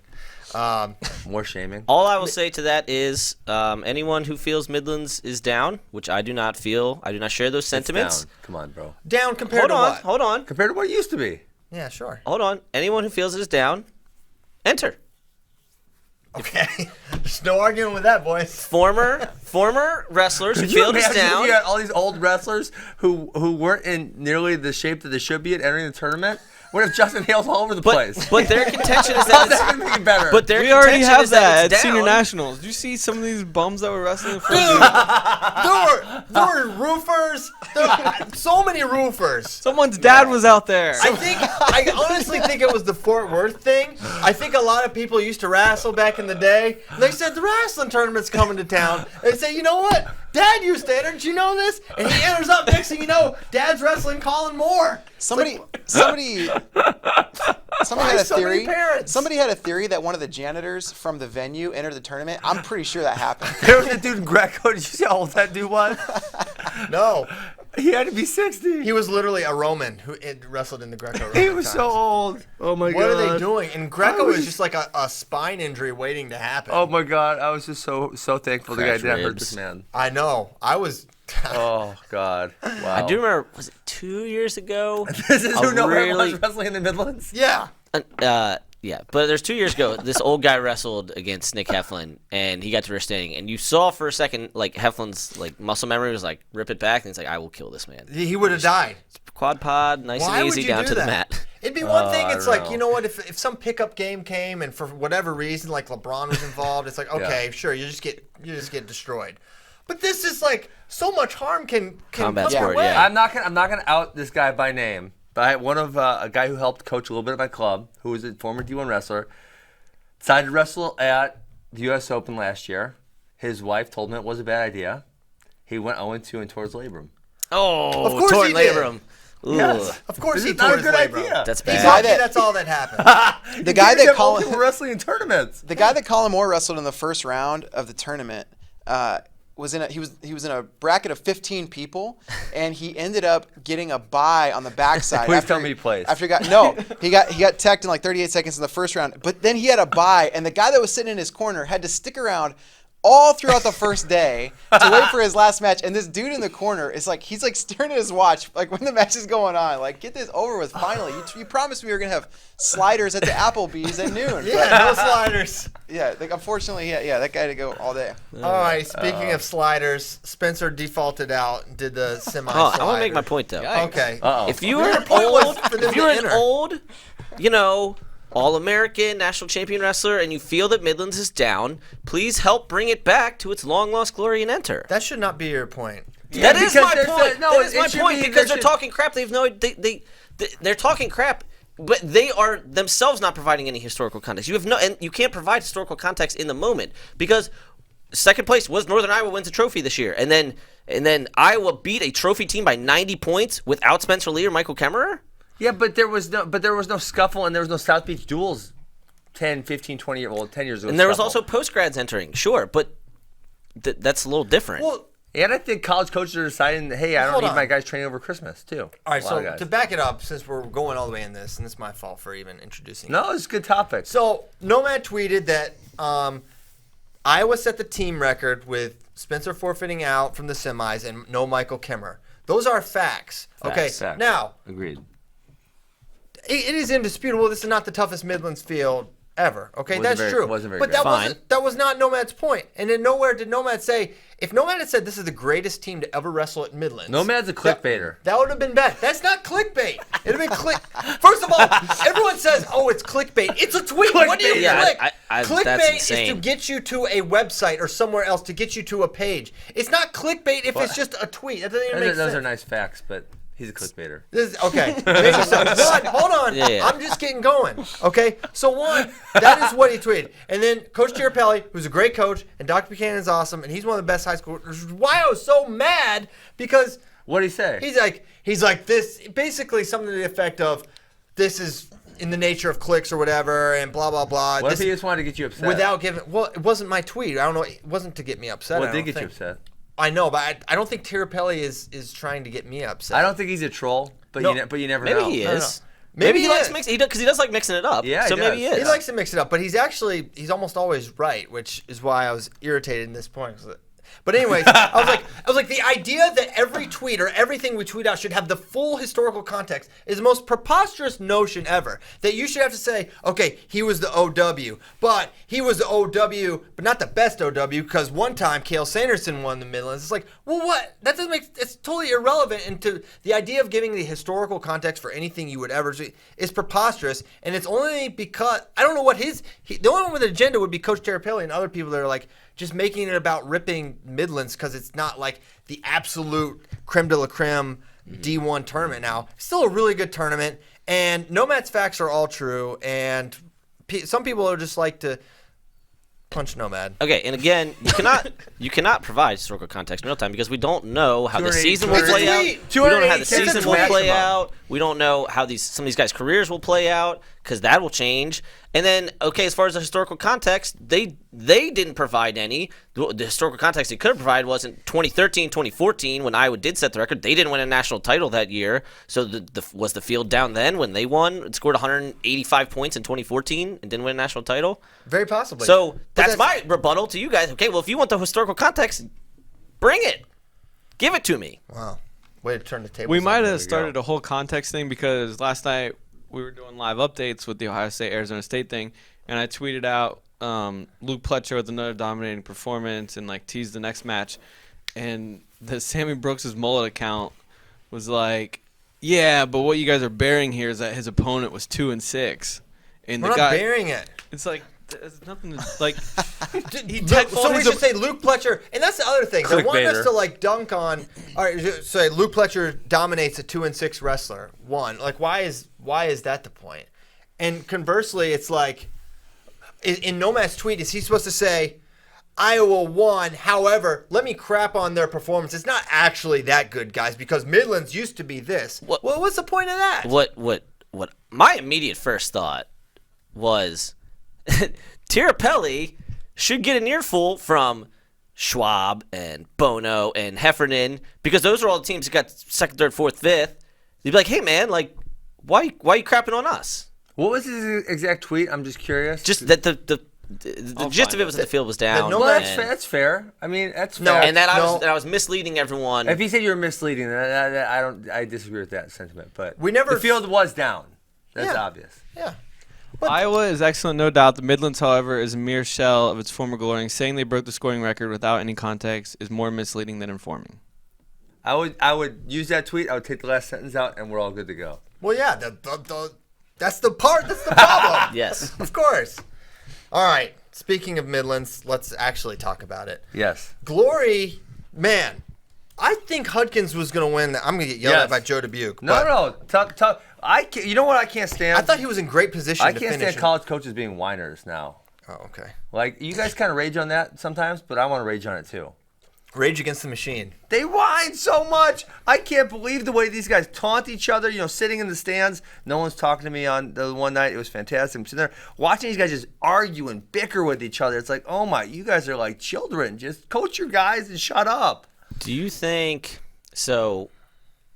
I don't know how to say it. Basically, like because you have so much invested in these kids, Yeah. that you get the coaches who are quote unquote whiners, that you just get blinded because you just see it every day. You know what these and so you kind of forget the bigger picture of what else is going on around the country. And it's built into the culture of what college wrestling coaches do, right? And so I listen. If I never left, I'd probably be doing the same exact thing. I'm not saying I'm better or worse. I'm just saying now that I have an outside perspective, this is what I see, right? And that's so I'm not saying I probably would have been the same thing, right? Right, because they're like it's so accepted and it's so the norm. Yeah, because they're like, okay, it's us against the world. Like you're the best guy. If anyone says you're not the best guy, they're wrong. They're stupid. They're dumb. And you're the best guy. You're gonna get it. Yes. Now saying that the haters thing is a little much, but the point is like, to just use the example of Glory, just because we're talking about him, like that's what Princeton's doing, right? They're building him up to be the 125-pound national champ. Yeah, I agree. Well, I don't that wasn't really my point. My point was just word.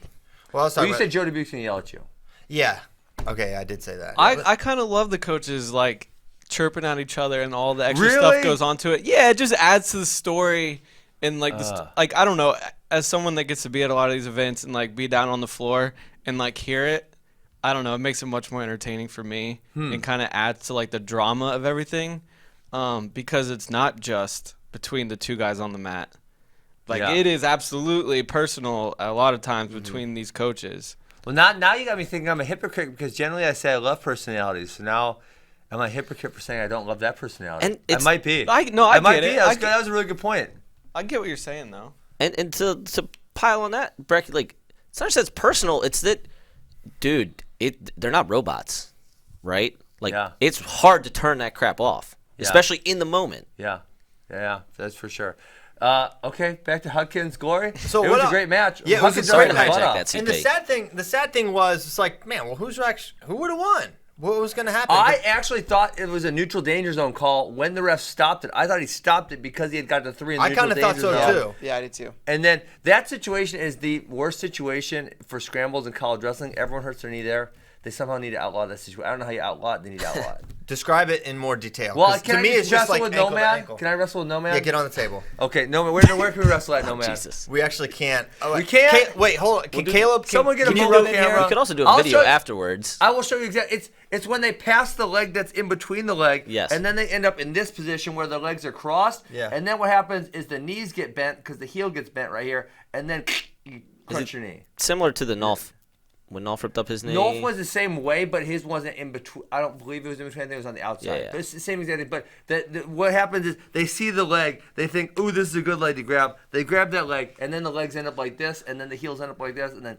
So in the right sense of, because you said you don't know how to outlaw it, would the answer just be like you got to call stalemate quicker? You need to call potentially dangerous. I'm sorry, Because they call all dangerous. these Potentially shenanigans, dangerous. potentially dangerous on single legs where no one's ever going to hurt their knee. They call it all the time there because they think, ooh, this looks bad. It's not bad at all. No one's almost ever hurt their knee like one time in the last 10 years. Someone hurt their knee there. And then there's this situation where people actually get hurt on a really frequent basis, and they don't ever call potentially. Because I think it's because they genuinely And not don't even understand the maliciously. position. Yeah. Not even maliciously. Just Well, it's there's just nowhere the else way to your go. knee is. There's Right. nowhere else to go because if you lay Right. down, you're on your back. If you sit up, you hurt your knee. You're screwed either way. Right. Yeah, so the double loss in that is, one, I'm not really sure who was better in that match. Two, I'm worried Hudkins is out for a substantial amount of time. It just looked like Yeah. Well, so there's that in that knee injury specifically because I did it myself a whole bunch of times before I realized, hey, I probably shouldn't do this anymore. right.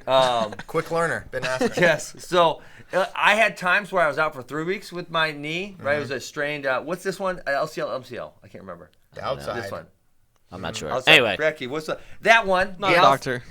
The outside one. I had times where I was out 3 weeks. I had times where I was out 3 days. So, Really? Yeah, it could be anything. Remember one time Kimmer got his knee hurt in a scramble, I think against Edinburgh, and everyone's like kind of freaked out, but then he was like back and fine. It looked bad. absolutely. I think he defaulted out, but then he was good to go. yeah, tough for Hudkins though, who Having a year. transferred, right, and Coach Escobedo had been building him up, and he started off hot and then had to miss a bunch of time and then came back and was looking good. So just very unfortunate for the Hoosiers. But Glory goes on to win, beats D'Agostino. But really the story here is 133 pounds, where we had the semi Rivera Gross. I'm not sure which match was crazier, Rivera Gross or Gross DeSanto. I think Rivera Gross. I think so, too. It was just not even crazy in a good way. It was just like, what is going on out there right now? This is absurd. I hated all the reviews. It took away from the match. It did. The ref should's not blue in the first place. What I was know. he doing? Well, there were like 3 reviews. All right, what was Yeah, the you're first right. review? The first review. They reviewed Seabass's corner asked for a challenge for a takedown that he did not have. Yeah, in the that first. was a bad. Yeah, that was a bad challenge. challenge. But they get 3, and they can use them all in Sebastian in that match if they want to. Because people were asking like, "Wow, how'd they get so many challenges?" Well, they have 3. Right. And Yeah. normally, a lot of coaches they'll be like, they save it for their good guys. They don't use. Well, it you on know the what dude in I the thought was a backside. really, not to get totally off topic, Nelson Branson and Cash Wilkie are wrestling each other. And Cash Wilkie calls for the block. And I'm thinking, like, are they really going to waste the block on this? Yeah. They're wrestling each other. Like, what Right. if you need in the finals? Yeah. If I'm saying, if I'm Cash Wilkie coach, I'm like, no. Nope. Right. Not Sure. throwing it. I'm Sure. not throwing it. Tough crap. Yep. Sorry about your luck. And he did lose that challenge. Cash Wilkie lost that challenge, for Iowa, which then lost the challenge block, which if they would have needed that at some point, they would not have had it. and they almost needed it. Yeah. So that happens. First of all, I kind of watched this. I'm like, man, I think Rivero beat him next time. That was kind of my impression. I'm like, how easily he got those takedowns, and the fact that Gross needed a 6-point lat drop to From hang bottom. to hang on. How about the way he won, not remotely the way any of us expected him to win. No way. Absolutely. And another thing I'm kind of noticing with Gross right now is like, it doesn't seem like he's as sticky and like clingy on top as he had been in the past. Like normally he gets that initial breakdown. It's just like, okay, see you in 2 minutes. Yes. You're probably gonna get turned, or best case scenario, you just lay flat on your belly for the rest of the time. He's not as automatic turning either. No. He'll and I rack don't know up. what it, I, He'll I rack up just, the ride time still, but it's not as for sure as it used to be. He didn't get right time against DeSanto, right? It was like really close, but it was 50 maybe, or did I he don't get think it? he got it. I don't think he got it. I think it was did- in the 50s. He did not get riding time. I think it was like 50 something. I don't know what it is. I think it's like a physical thing. I don't think he's physically as strong. His motion doesn't look quite. He just doesn't look as good as he did 2 years ago. There's also just the he won more Midlands, the you know? more he and did have more a major tape. back surgery. Yeah, I know. Yeah. I think Well, it's that probably related. The to more and more tape you get on guys, sometimes, where you can figure out what their tendencies are, and especially if you're like Iowa or Northwestern, where you're game planning for that guy, knowing you're going to have to beat him, right? a couple things stuck out. Is one stuck out. Stuck. Stuck, definitely a word. Stuck will be a word in 2020. That's definitely a my word. New Year's resolution. Was the collar and ankle and how easily Rivera was able to get to it. That was not good. And just Gross being, and that's a perfect way to take down Seth. You don't want to go under him in a leg attack. That's the way to do it. The lateral drop, but then we have to talk about the end because it was so crazy. Okay, let's start. Can we start with? I want to start a little before you wrote that you're gonna start. The first call that I hate, and there was a referee who did not call it a scuffle. I don't know what his name was. He's fantastic.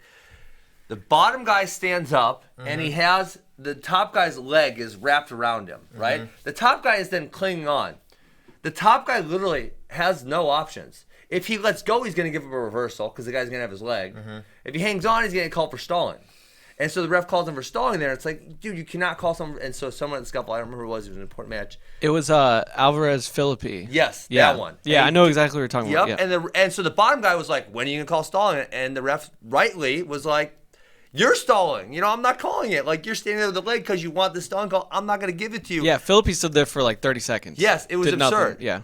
But that call, Christian, there's no other way for the top guy to go. They can't do anything at that point. Stalemate, put him back down.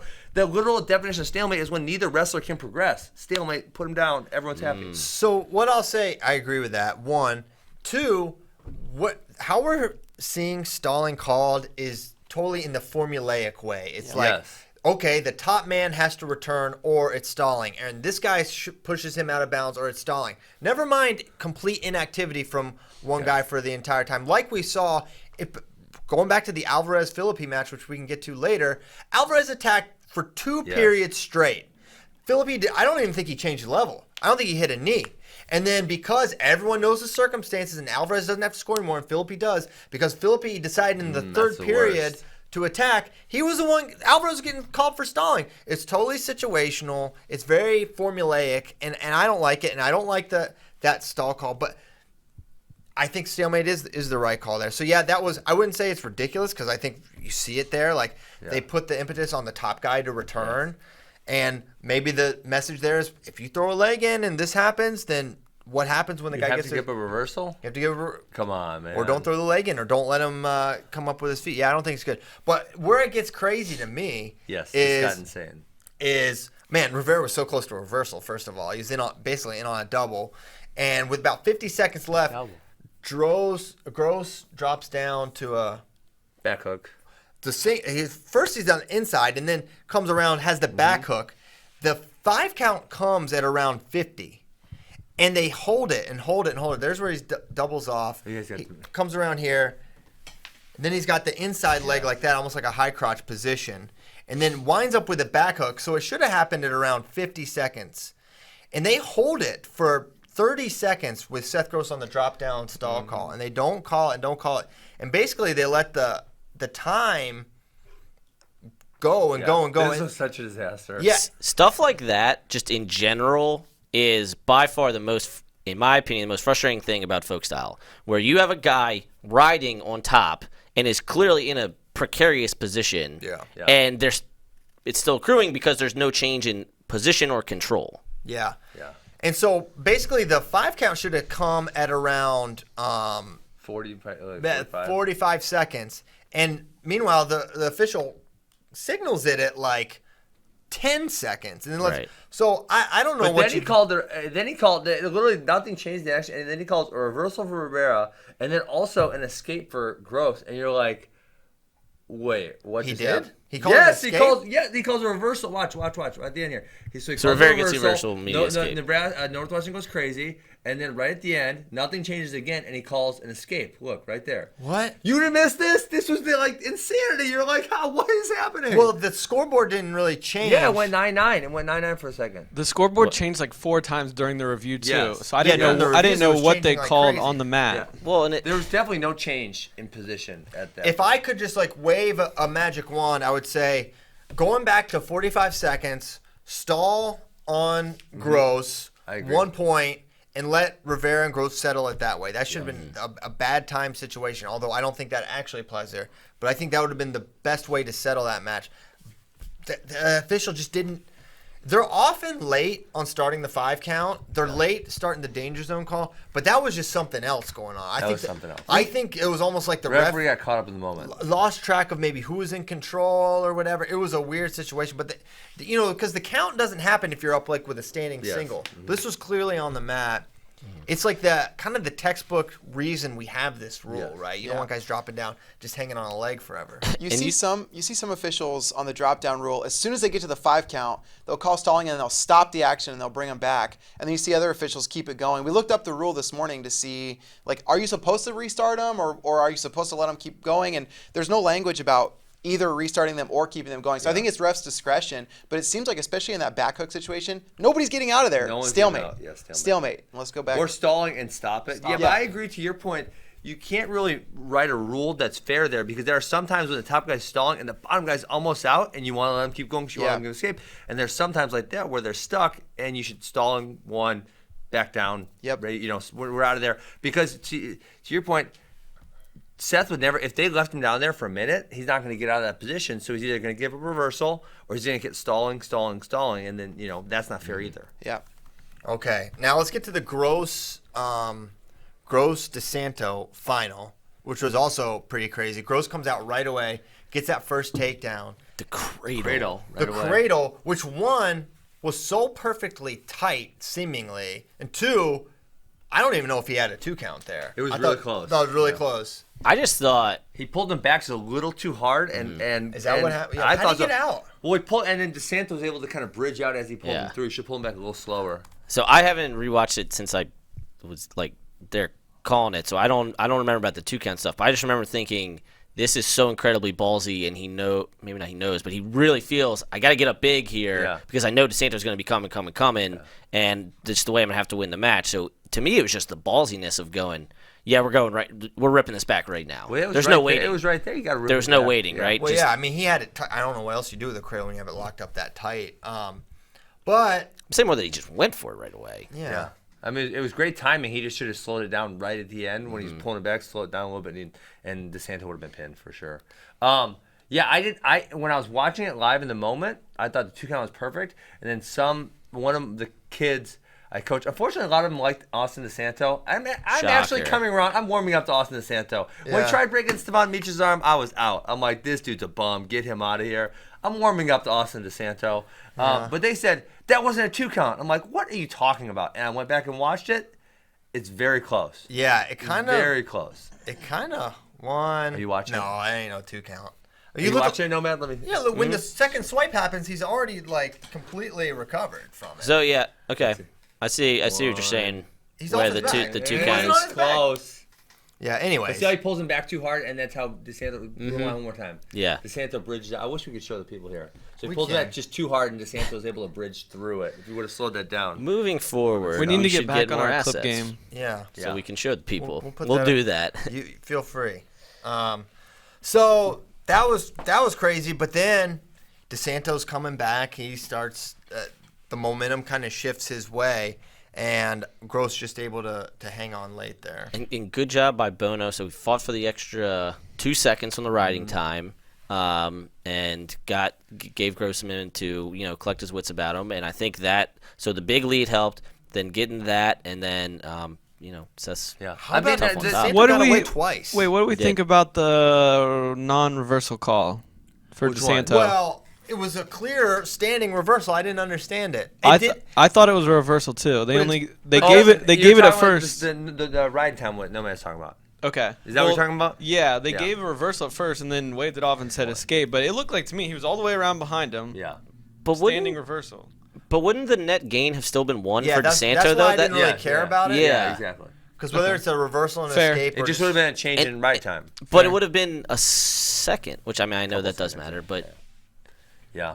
You know what else? I am really surprised by Austin DeSanto's ability to scramble. I mean, he must be going with Spencer all the time because Spencer can obviously scramble all his positions. And Seth was close to a couple takedowns in both the second and third period, and Austin just finds his way out of there and kind of knows what he's doing, and doesn't get taken down. he's draped over. He seems really competent there. He can either just squeeze hard and just like stop movement, or he finds his way to the ankles. He's pretty good there. yeah, you're seeing a lot of progression from DeSanto, and then the stuff that like Bono was talking to us about senior nationals, where Gross was making adjustments too. So that was part of also what made it so fun, was that it was a little different than their first match. You saw both guys make adjustments, and then just the moment Midlands finals and the craziness and reviews and everything. And this is huge for Gross because now he'll be the 1 seed at Big Tens, and then you're going to have DeSanto, Rivera 2-3 likely. There's still some stuff that needs to happen, but yeah. What needs to happen? Are there Well, any just the rest of the schedule I needs guess to play out. RBY, you're not counting him out. RBY Rivera?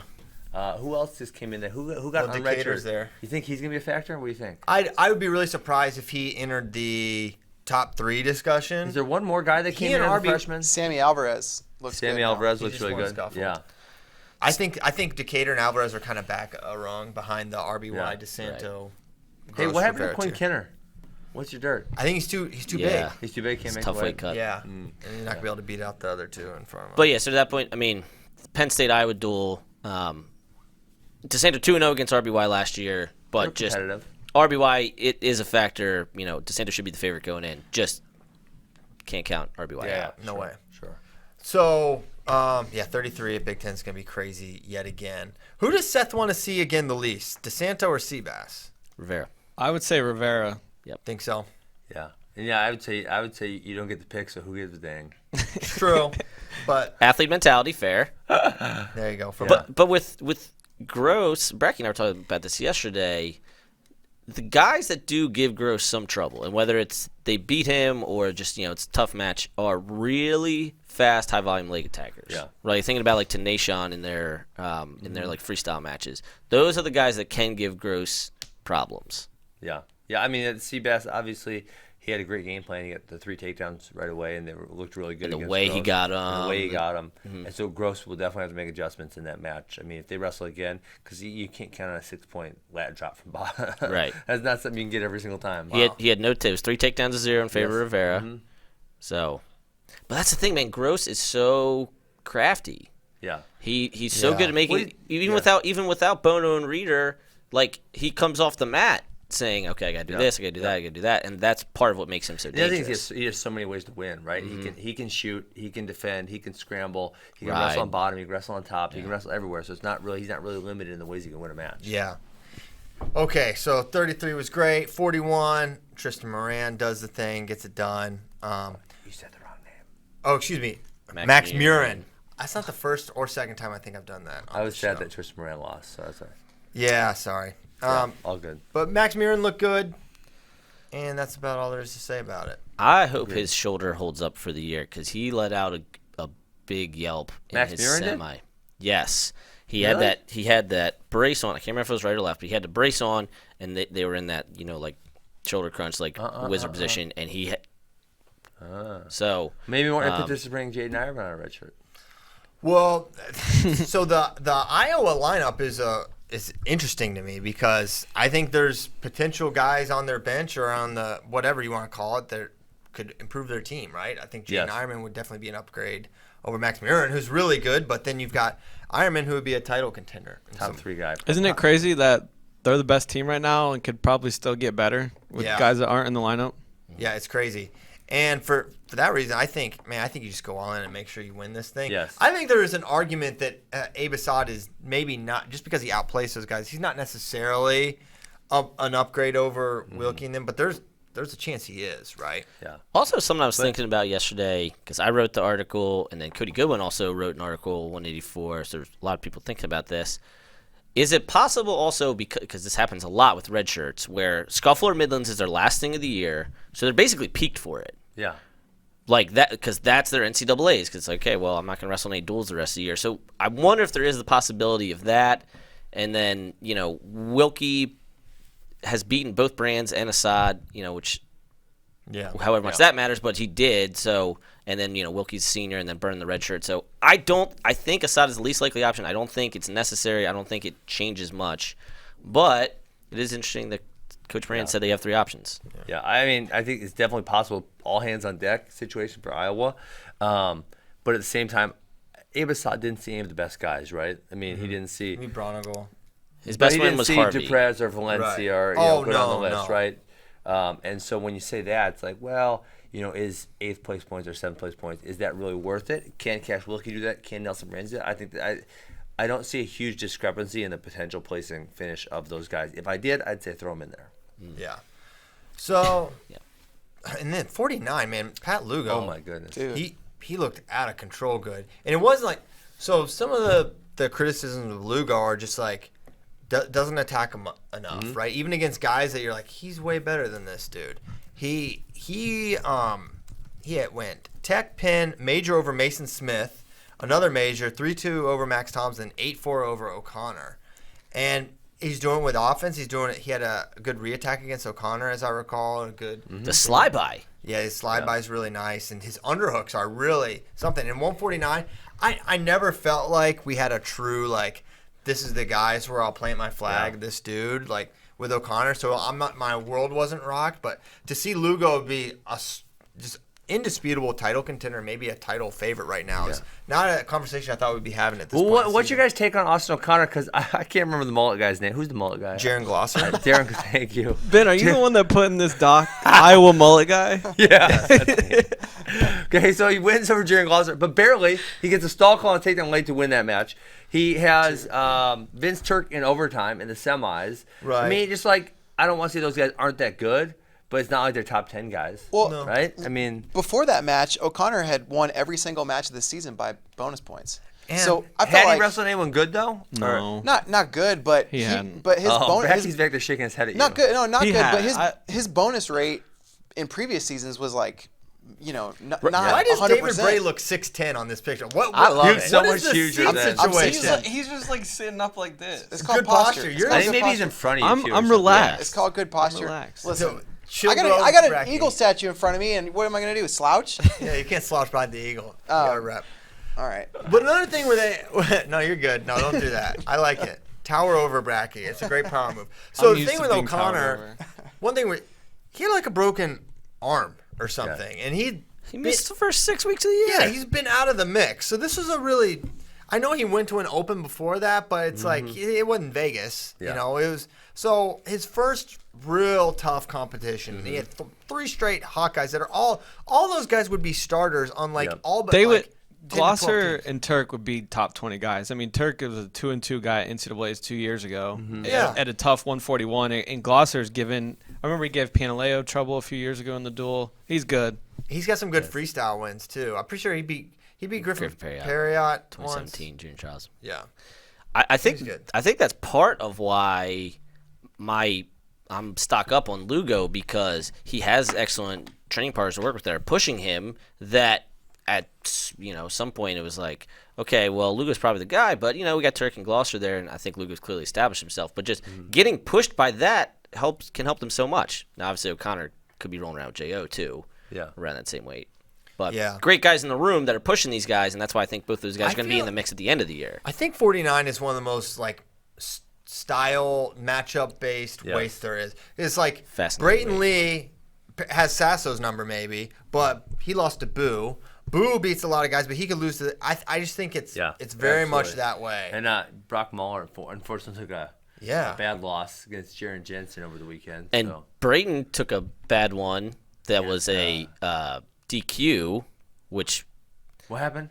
What do you do? Let's see. This is not good video, or not good radio Bad rather. radio. But Okay. He took the knee He's T-bowing. like Okay. this, Got it. all the way up here.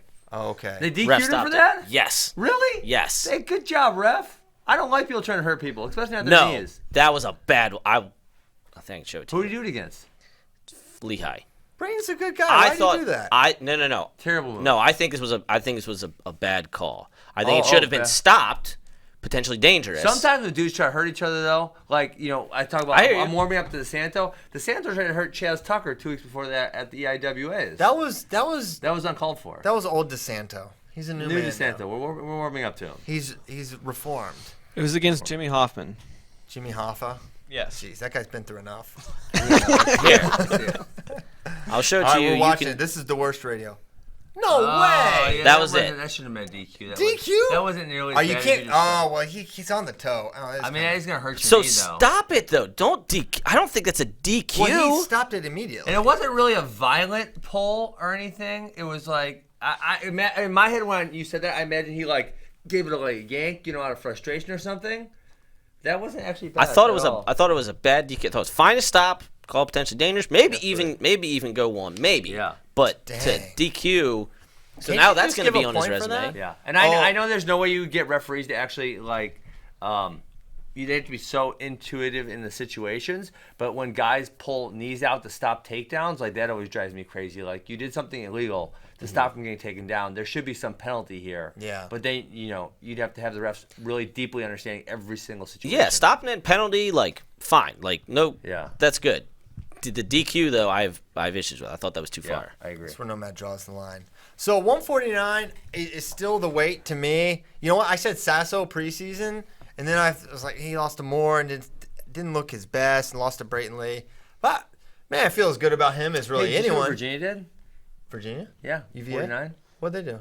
You guys missed it? What'd they do? I'm breaking news. Break it. Bryce Antonio came out of red shirt. Oh, Virginia Tech. Oh, Yeah, my Virginia bad. Tech. Virginia Tech. Yeah. Bryson, I'm excited about that. I was a big fan of. I guess I he had love Bryson surgery Antonio. after his last season, and now he's a lot better and he's ready to go. I was really impressed with him at Fargo 2 years ago. Yes. I think He kicked the brick. Yes, That was fantastic. amazing. That was all time. I think he'd be a factor. I like him a lot. You think like factor? Like not national championship, but could he get in? Whatever he starts to be All Americans this year, I'm not surprised in the least. He is absolutely upset potential at Yes. NCAAs. Yes. I like him because a of the lot. athleticism, because of the size, the And ranginess. he wrestles really hard all 7 Yes. years too. Yes. Yeah, I'm looking forward to him for sure. And that was a guy who they were thought in the preseason might end up being their guy, and then they kind of brought him along a little slower, whatever you want to call it. Definitely a guy could be interesting. Yep. But I guess Lugo is the favorite at this point, undefeated. But, man, I don't feel – I think so many of these guys could win. 49's going to be a fun way. I'm not counting O'Connor out by any stretch, I think. No, absolutely That not. there's extremely low probability that's close to the best version of Austin O'Connor. And I think it'll get better. 157, the story, one of the biggest stories of the tournament really was Marcus Hartman of Army making the finals. This wasn't like... But he's a backup for Army. Yes, correct. He might be the starter now, but he was a backup. Yeah, I guess he ain't anymore. I'm Yeah, he Wyland, wrestled yeah. for him over the weekend. They had a quad, and he wrestled all three for him. So The bracket didn't break down. He broke it he's down. the guy. Yeah. He beat Quincy Monday, Logan Parks, and Anthony Artelona. The Artelona match was phenomenal. Yeah, was crazy. It was wild. Those dudes battled. Artelona bombed him to his back, but he No points. no points because he recovered quick. Which I was a little like maybe that should have been 2, but he rolled through it so fast. I was like, I don't think it should have been 2. Great move by Artelona. I don't think it should have been 2. Four in freestyle, nothing in folk. Yes. It was like textbook. It was like straight up out of the throwing dummy tutorial. But he rolled through it. I don't know where he messed up, but he did. So he runs through that his side, loses to Caleb Young, who had a wild one against Kendall Coleman. Which I thought that was an awesome match. that was a great match. I wish we could show the overtime scramble right now because they both had about 2 or 3 opportunities where they could have won in overtime, and then Young is takedown, and then it was so crazy because he lays down and the ref cuffs the mat. Yep. Yeah. We'll get And to see that Hartman- again this week. Yes, Sunday, that match is happening. Ooh, Sunday afternoon. Nice. Yeah. And Hartman had the scramble with Quincy Monday. Monday comes in your top seed because he'd just beaten Caleb Young. And Monday has him in a cradle, and then Hartman peeks out of it. Monday comes back, gets third. So just fascinatingly Shout out interesting Max weight Askren. class. Getting out of cradles. Absolutely. Yeah. So that was great. I can't wait for Coleman versus Young. Young continues to do his job. He he lost the who did he lose to? Who are we talking about? He lost Okay, to Quincy. He lost to, Quincy. he lost to I was like, Quincy, yeah. who he'd beaten last year. So good for him to rebound, back on track. There. I was actually kind of Monday wrestles back for third. Sorry to interrupt, but he wrestled ahead. back for third, beating Kendall Coleman. That's what I said. Oh, You know who I was surprised by, who I hadn't seen, and Bracky's gonna be pumped? Zach Carson. Yeah. 157. I thought he had some really dynamic moves. I mean, maybe he didn't put it all together in matches, but there were some things that really caught my eye. He's about him. athletic. He's a good scrambler. He's too. really athletic and a great scrambler, Yes. and can give guys problems if you haven't wrestled him before or seen him. Yeah, absolutely. That 5 through 8 could be the most fun. 5 through 8. Read the Like names. like Yeah, at you read the names. Quincy Monday, Kendall Coleman, Brady Berge, Jesse Delavecchia. Has I'm Berge just saying wrestled the that- match this year? Yes, 1-0, wrestled 1. undefeated. I'm just saying Hodge match. the actual round of 16 quarterfinals blood round at NCAA's at 157 is going to be tremendously interesting. Yeah. Because I feel like there's other weights where the drop below the read top 9 through 4 or 12 5. there. Read 9 through 12. 9 through 12, you got Will Lewan, Josh Humphreys, Marcus Hartman, Logan Parks. Artelona 13. BC La Pride, shout out New Kent. Let's go. Yeah. When I keep thinking of there's no way Kills is gonna roll over and let Iowa win the title No, this year. I agree. I'm thinking dude, is he gonna have some rushing coming at 157 or who's he plugging in here, right? Who's the Japanese guy they had? Throw him in there. Higuchi. Give him some eligibility. Get Higuchi Ray down to Higuchi. 25. Let's Seriously. go. You got catfished one time and wanted Spade to write an article about Who, I did? it. Yes, you. Yes. Dang it. You were Yes. like, get it up. Someone made this fake article. Oh yeah, from the That's Tokyo why you Times or surround whatever. yourself with good people and don't let you run down. was so good. Catfish. It was so funny. It's not a catfish until you hit publish. All right.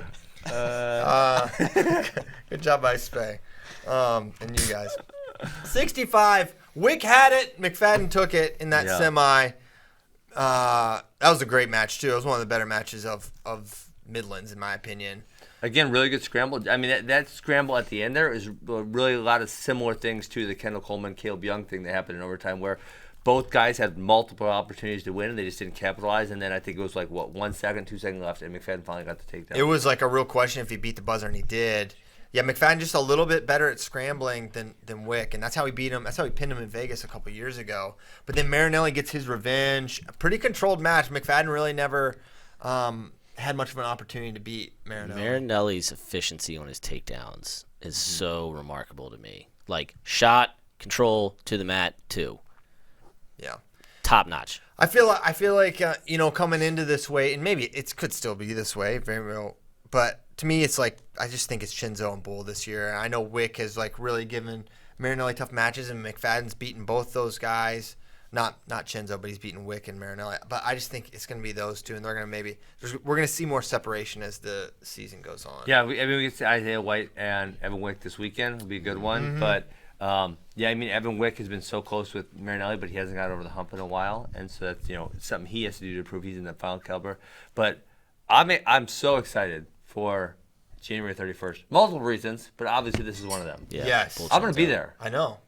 Whether I'm covering for you guys, No, you whatever are. I'm doing, I will be at Iowa City on January 31st. That's going to be an awesome duel. Yes. Phenomenal. I'll be there 65 just seems like it's going to be one of those weights where semis, finals, Conti semis, third place match, NCAAs, the total margin is going to be 12 points between like 7 8 matches, Yeah, at 165. Yeah. So Just I it's all said gonna be very 157 tight. edition. To me, 165 Yeah. is, when you read Way down more. the list, it's more exciting than 157 to me. I think there's more interesting names that could play a part in that. Yeah. Shane Griffith. He's really good. I like him a lot. He's good. He's really good. Although he won on a stall call in like 4 seconds. He got his stall warning, a stall point within 4 seconds. Which match was that? Against Tanner Schedule in the finals. Oh, I didn't watch that one. Yeah, it was good. Okay. All right, 74.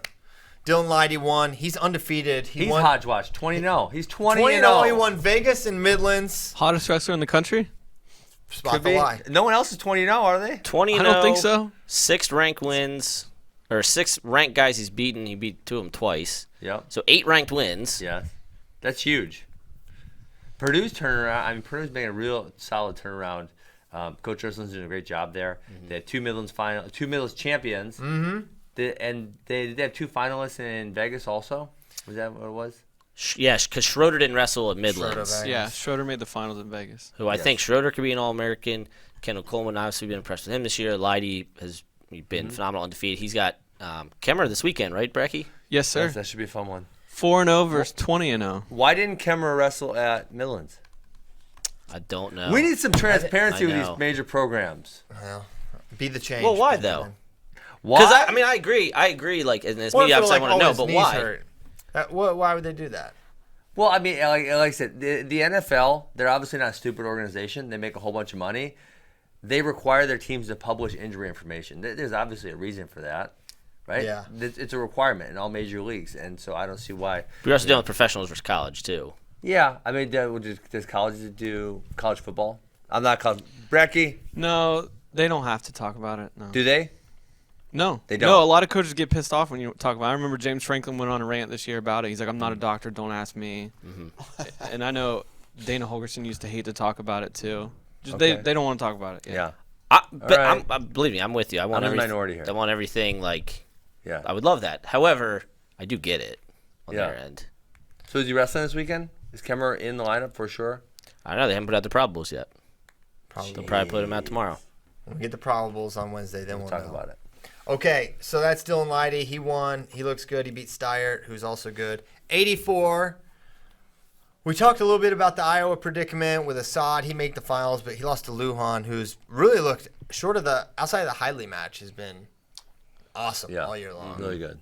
He had another loss too at CKLV. He lost in the third place match. He split with Bolin. Oh, he split with both Bolin. I'm matches really were impressed awesome. with Bolin. Hunter Bolin Yeah. looked really good in Vegas. So But yeah, Bolin was outstanding and just kind of catches guys there. But Bowling ball. yeah, but other than that, Lujan's been locked in all year. Caleb Blakeman says you keep sliding out of frame. me, I'm sorry, I got a lot of He energy. said Yeah, you're he- okay now. He moves a lot. It's okay. All right. Lujan, the going up in weight seems to have not affected him, maybe even possibly helped him, and just looks more. I don't know. Again, maybe the couple losses, like the Heidley Bolin, but has just looked very comfortable, very confident, and just like he knows, like I'm going to be on the podium this year. I'm going to be, in that NCAA finals mix. And I don't know. Sometimes it just takes guys a little bit, but maturity-wise and everything, it just looks like a little bit different Lujan than what we've seen in the past. And like the controlled scramble, like just waiting, like okay, I know Assad's going to do this because he's a freshman and I have 5 years of experience on him, and good learning experience for Assad there. Shout out, came to my Funky Fresh camp 3 years. There you go. You mentioned Max. Lujan Yeah, also Max is. and him still keep in contact pretty good. So is that where? Because Lujan also loves being cradled and then Yeah, probably messing people up from Yeah. it. I love being cradled. What a blast. Only by your wife. I'd be like, Katie, cradle me real quick. Just all you and I guys like, yeah, don't cradle Luhan. You will end up. Total trap. Absolutely. Yeah. 97. This one kind of got disrupted. Aiello takes out Warner. Crazy one. Wait, how about that match? Aiello was like, I thought so. I was watching that match. I left right after 184. Watching the match phone. I thought Aiello was taunting the Iowa corner, but he was like sticking his tongue out in his own corner. Oh. Did you see that? No. He went breakstick, but he didn't face it at Warner or at the Iowa but bench. Prior to that, I believe it was right after he gave up the escape sent overtime. He was like that. He was copying Mueller.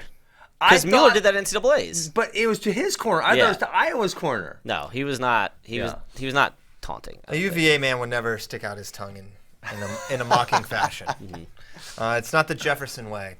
Now, so that was a surprise. Although Aiello's really good. He's also from Virginia, so he has. But like, he had a medium CKLV. Correct? Yes, he did. Right. It was not great. I like him because he can get to legs almost as consistent as anyone in the country. He can fire off the single leg or a high crotch. Very consistent attackers. But he lost to Bruner, which is pronounced Bruner, not Brunner, even though it's spelled Brunner. So I might mess it up sometimes, but I'll try my best.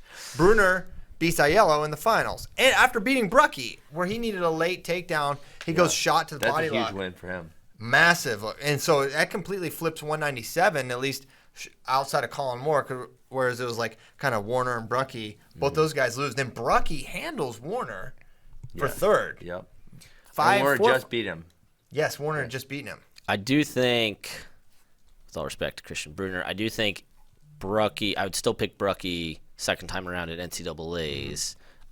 However, it's cool to see Bruner make the finals and win. He wasn't even, they were going to redshirt him this year. Yeah. And then things changed, and, he makes CKLV finals. So good to see him kind of be like, okay, I'm not going to wrestle this year, and then, all right, stay ready, come back in. But I still do think Brucky is maybe the guy that, I think right now I'm still saying Brucky's number 2 power ranking wise behind Moore. The guy that I would pick to be in the finals opposite him. I think I agree with that.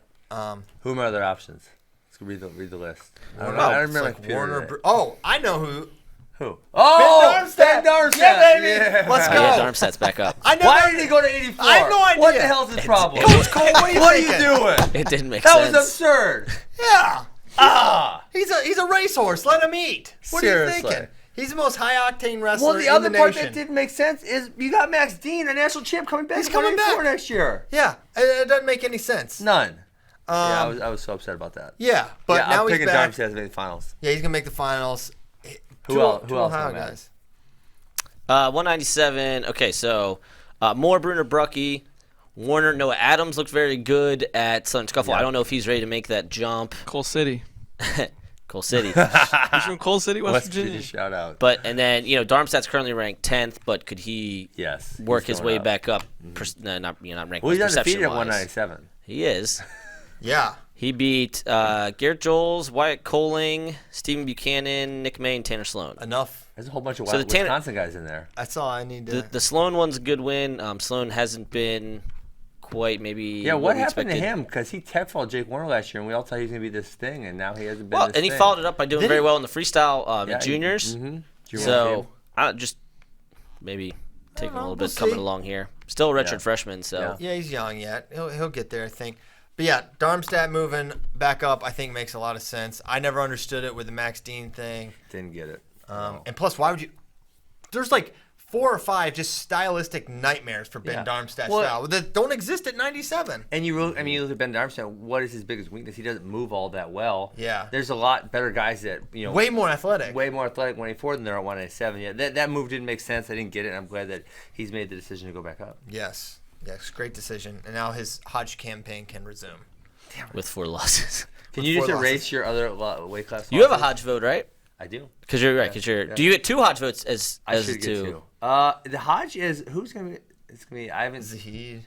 It's the Heat Spencer Lee at So this point, right? yeah, so and I was talking to Spay about when my next rankings are gonna come out. I think I'm gonna do an update next week, and I do not have a Hodge vote. It is for sale though. I do not have a Hodge vote, and I what are want you selling? Was it? But I want Someone to offered- discuss it with you. Make a vote. Someone offered Nomad like $3,500 to vote for Montoya Bridges. Take it. Well, wait, I thought he didn't have a No, vote. Nomad. He doesn't have a He doesn't vote. have a vote. I said Nomad offered. dumbly accepted without hearing anybody else's offers. Yeah. Oh my God. 3,500 for Okay, okay. Montoya. Anyway, I want. 41. No you one's don't know gonna what win I'd there. pay for a darm 49, stat vote. 57. Not yet, but I'm gonna do the rankings next week because we'll get a weekend of duels. There's not a lot of great Hodge contenders this year. There really isn't. Well, 33 is like kind of negated now that Because everyone's they've all beaten each other. Yeah. 41, Pletcher's honestly doing great. But come on. But then you got Nick Lee. yeah, Nick Lee. Yeah. 49, no way, no. So no to way me, there. it's Zahid and Spencer. Michael And- Kemmerer. Yeah. And Spencer maybe loses a bit just because he didn't wrestle Midlands, just ever so slightly. Yeah. Then Hall, Oh yeah, they're Mark sending him to Hall. all these random opens, just and then smashing these people. That's a good idea. yeah, it's just boost your stats. that's great. Get you to win some Hodges. and then you have this grouping. Did you ever do that? You would never do that, yeah, Ben. man. How many? I how have ma- brought this up so many times. I He did admitted twice. it. He admitted I it. know it's not. that I'm he not juiced the ashamed of it. stats. It was a great idea. I'm sorry. I'm smarter than the rest of you idiots who didn't win a Hodge. And that's why. It was a great idea. That's why there are watchdogs like me around the fourth What do you estate mean of the media. watchdog? The The one whole because you point pinned is- a bunch of not Division One guys. Make the greatest stats you can, and then you win. It's fantastic. I only count matches against D1 guys, and I have a bunch of different other stats. They weren't Wow. all terrible. Now he's Some of so- them he's so- division shaming. Listen, here's what I said. Don't Here's what I division said. shame. Division Don't division shaming? shame. Here's what I said. I said Cole Conrad is going to have great stats. He's going to pin a lot of people. I got to pin as many people as possible. So I go to the Southern CMSU Open, 2 years. CMSU? Central Missouri State Open. How many different directions? I thought you were gonna can say he go? Colorado Okay. Mesa, but yeah. Okay, 10 matches my last, so 5 matches each year, 13-man bracket. I had 9 pins and 1 major decision in 10 Wow. matches.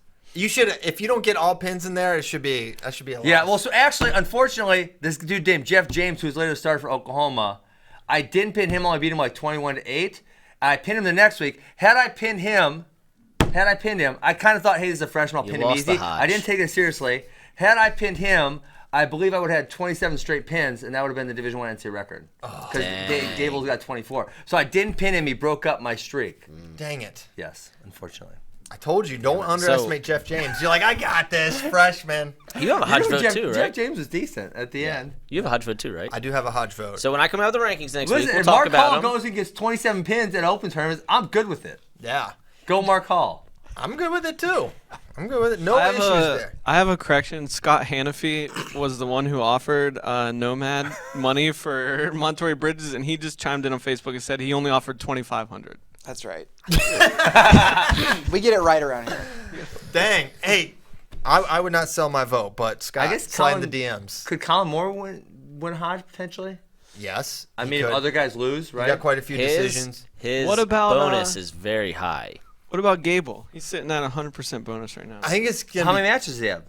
he's batting 100. He probably has like 7 or 8 right now. He got that many? How does he have that many? Because they went to South Beach and he wrestled every match there. Yeah, Okay. I had him going into the holiday partial tournaments. season. I had him honorable 5 mention. matches, 2 falls, 3 majors. No. He could get 25, 30 matches.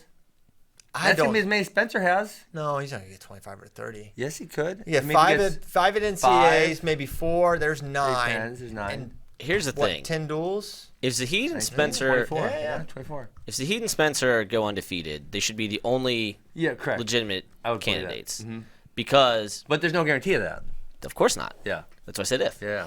Because I just would find it very hard to believe Mark Hall would have to completely outshine either of them.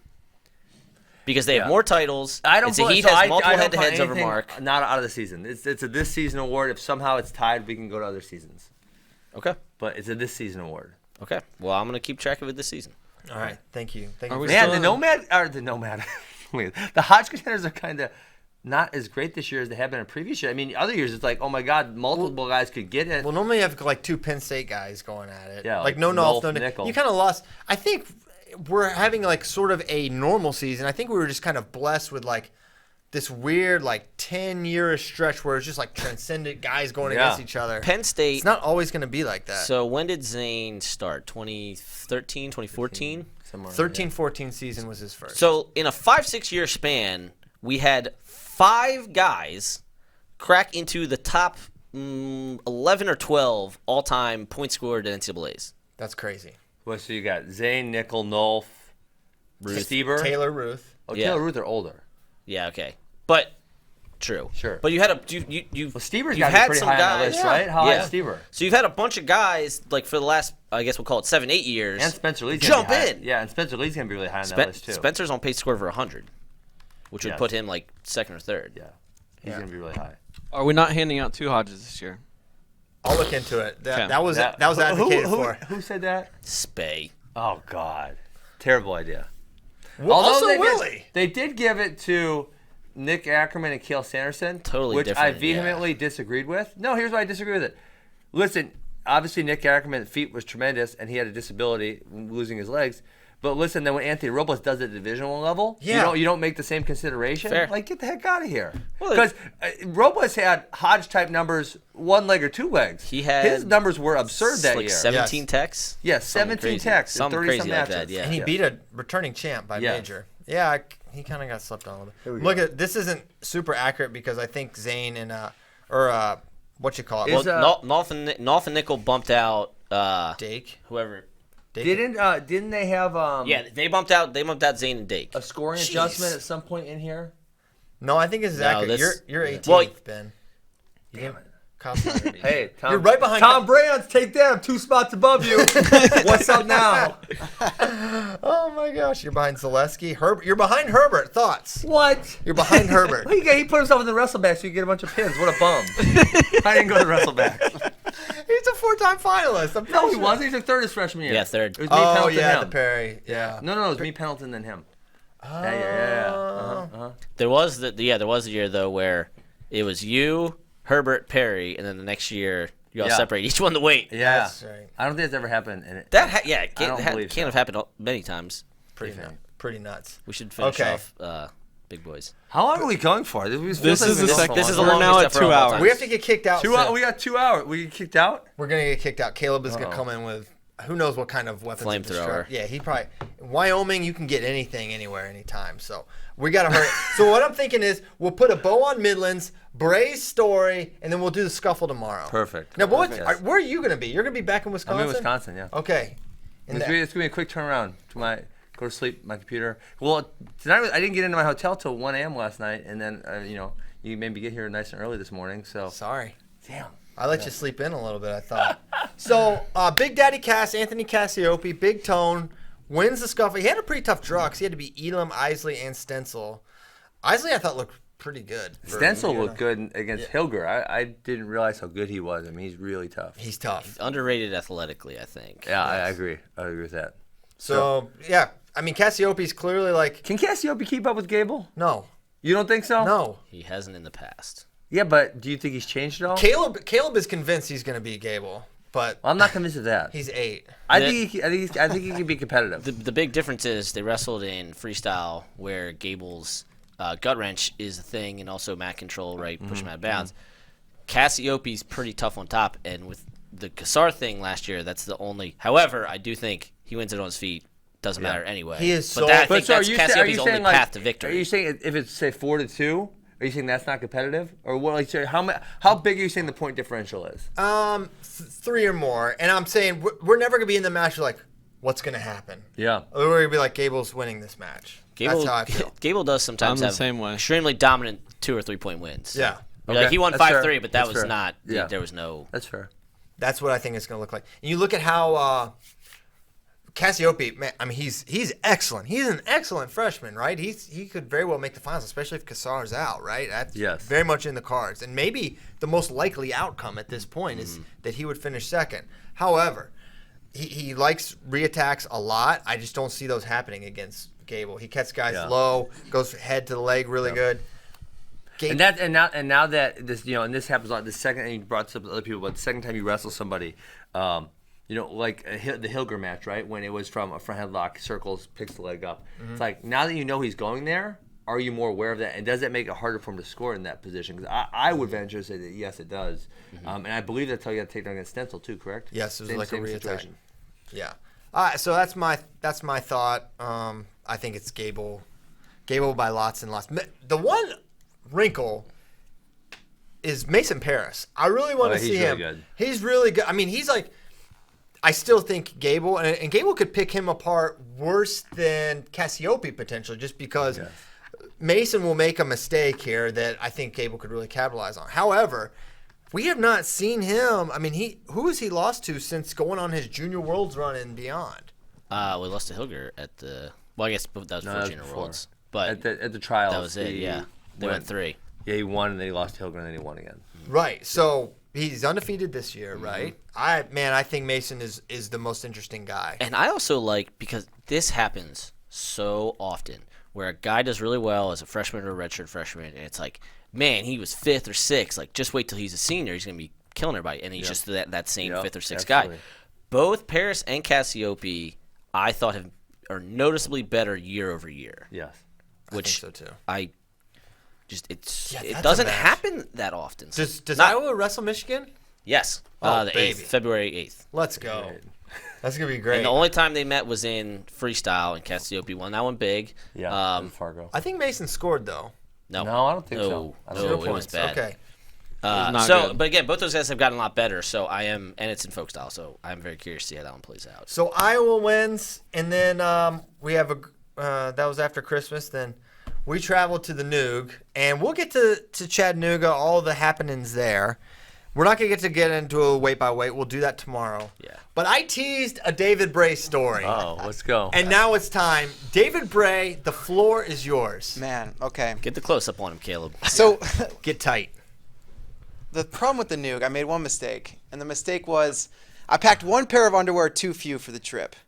So I'm a guy who has solid handle on basic math. And I figure, what do? I got one less pair of underwear.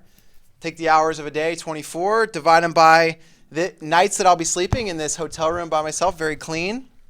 Means no underwear at night, no problem. And sleep. I'm in the Noog, sleep in the nude, and it should be fine. Extending the shelf life of your The dungaroos. underwear now lasts the length of the trip, no problem. So I go to bed the evening of January 1st, 2020. And in the middle of the night, I'm having this dream, and in the dream, I'm warming up for the tournament, for the Southern Scuffle. And I can hear, in the middle of my dream, I can hear the voice of the announcer, John Lennon, over the mic, and he's saying, like, final call, mat number 3, David Bray. So I'm like, oh man, I got to get to the mat. So I kind of like come to the middle of this dream, and I'm standing in the middle of the hallway of the hotel. Somehow, Wait, is this real? Yes. This is a real story. This is a real story. It's a real story. somehow I've sleepwalked out of my hotel room into the hallway. Are you on a sex predator list? Completely nude. So yeah, all those thoughts are going through my mind. I'm gonna get arrested. I'm gonna, but the first thing is like, how do I solve this like predicament that I'm in? Was the door locked? Of course, the door locked behind me. What time is it, David? It's like middle of the night, two something in the morning. Oh my God. So I start like jiggling the door handle, try to open the door. Of course, that's not gonna work. So then, like probably the most clear thought I had during this whole debacle is like, if I can get to a cleaning cart, I'll get access to a towel. Cleaning cart. Game Towel. changer. If I can find a cleaning cart. 3:30 in the morning. I know. Put away somewhere. That was the Someone problem. said sometime- Where's Nomad's room? I wasn't there. Yeah, Nomad's didn't think back in about that at Austin. all. He can't help me.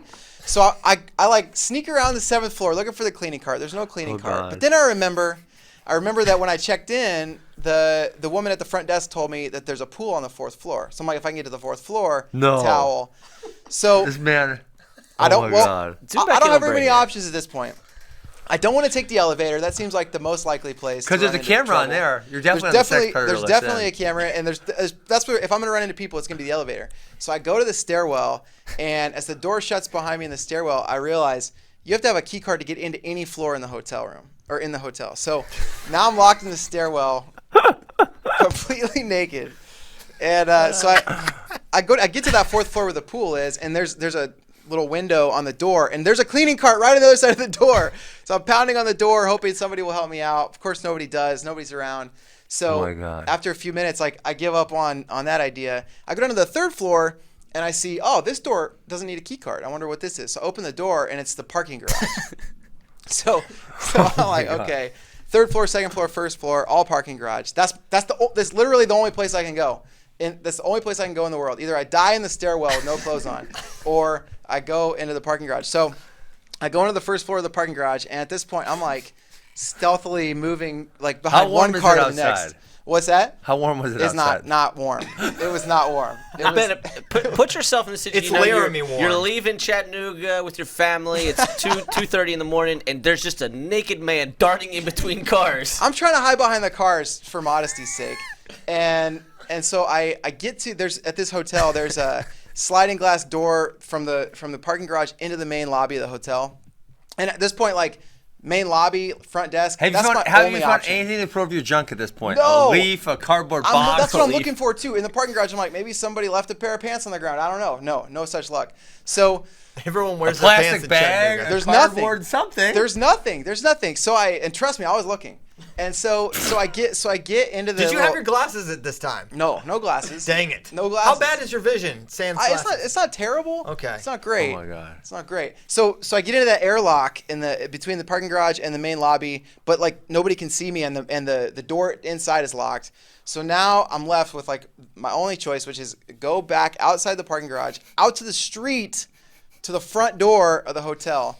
So I go out. So you're on is this still a real story? Yes. This happened. How do you know this happened? Well, I'll tell you how. You have video? I'll tell you how. So I get into the front door. I'm still stuck in the airlock, but now I can see the front desk, and there are two women working at the front desk. I'm flagging them down as modestly as I can with only my two hands to protect my modesty here. And finally, they come let me in, and then like I have to explain, yeah, my name's David, I live, I'm up on 724, you got to give me the key card, and they have to go to the closet, get a towel, and then they give me the towel, give me a key card. If I'm a woman at 2:30 a.m. and naked dudes by the door, I ain't letting you in. You call the police. I'm calling the police. That's what I thought. Absolutely. I thought they're calling the police, and I'm done for. And this is not how I want to be dressed. If you see them get on the phone, then what do? You try to get off the grid? Maybe I try to get off the grid. Hide the bushes. That's not what I want to be wearing my first time in the clink. I'll tell you that much. So. Oh my goodness. So finally they let me back in my room, and I had the same thought as you. Like maybe when I woke up the next morning, like maybe this isn't real, maybe this didn't happen. But there was the towel that I had been given sitting on the bed, and then Mike Mal and I later had a conversation with the hotel employees who bailed me out. So. They confirmed it did happen. This really did happen. So oh my god, they apparently seem super bothered by it, right? Yeah. No? They said they've seen crazier things than that. Stop. They said they wouldn't give me examples, but as a former hotel front desk worker, that would have been the craziest thing I've seen. They told me. Seriously. She was like, well.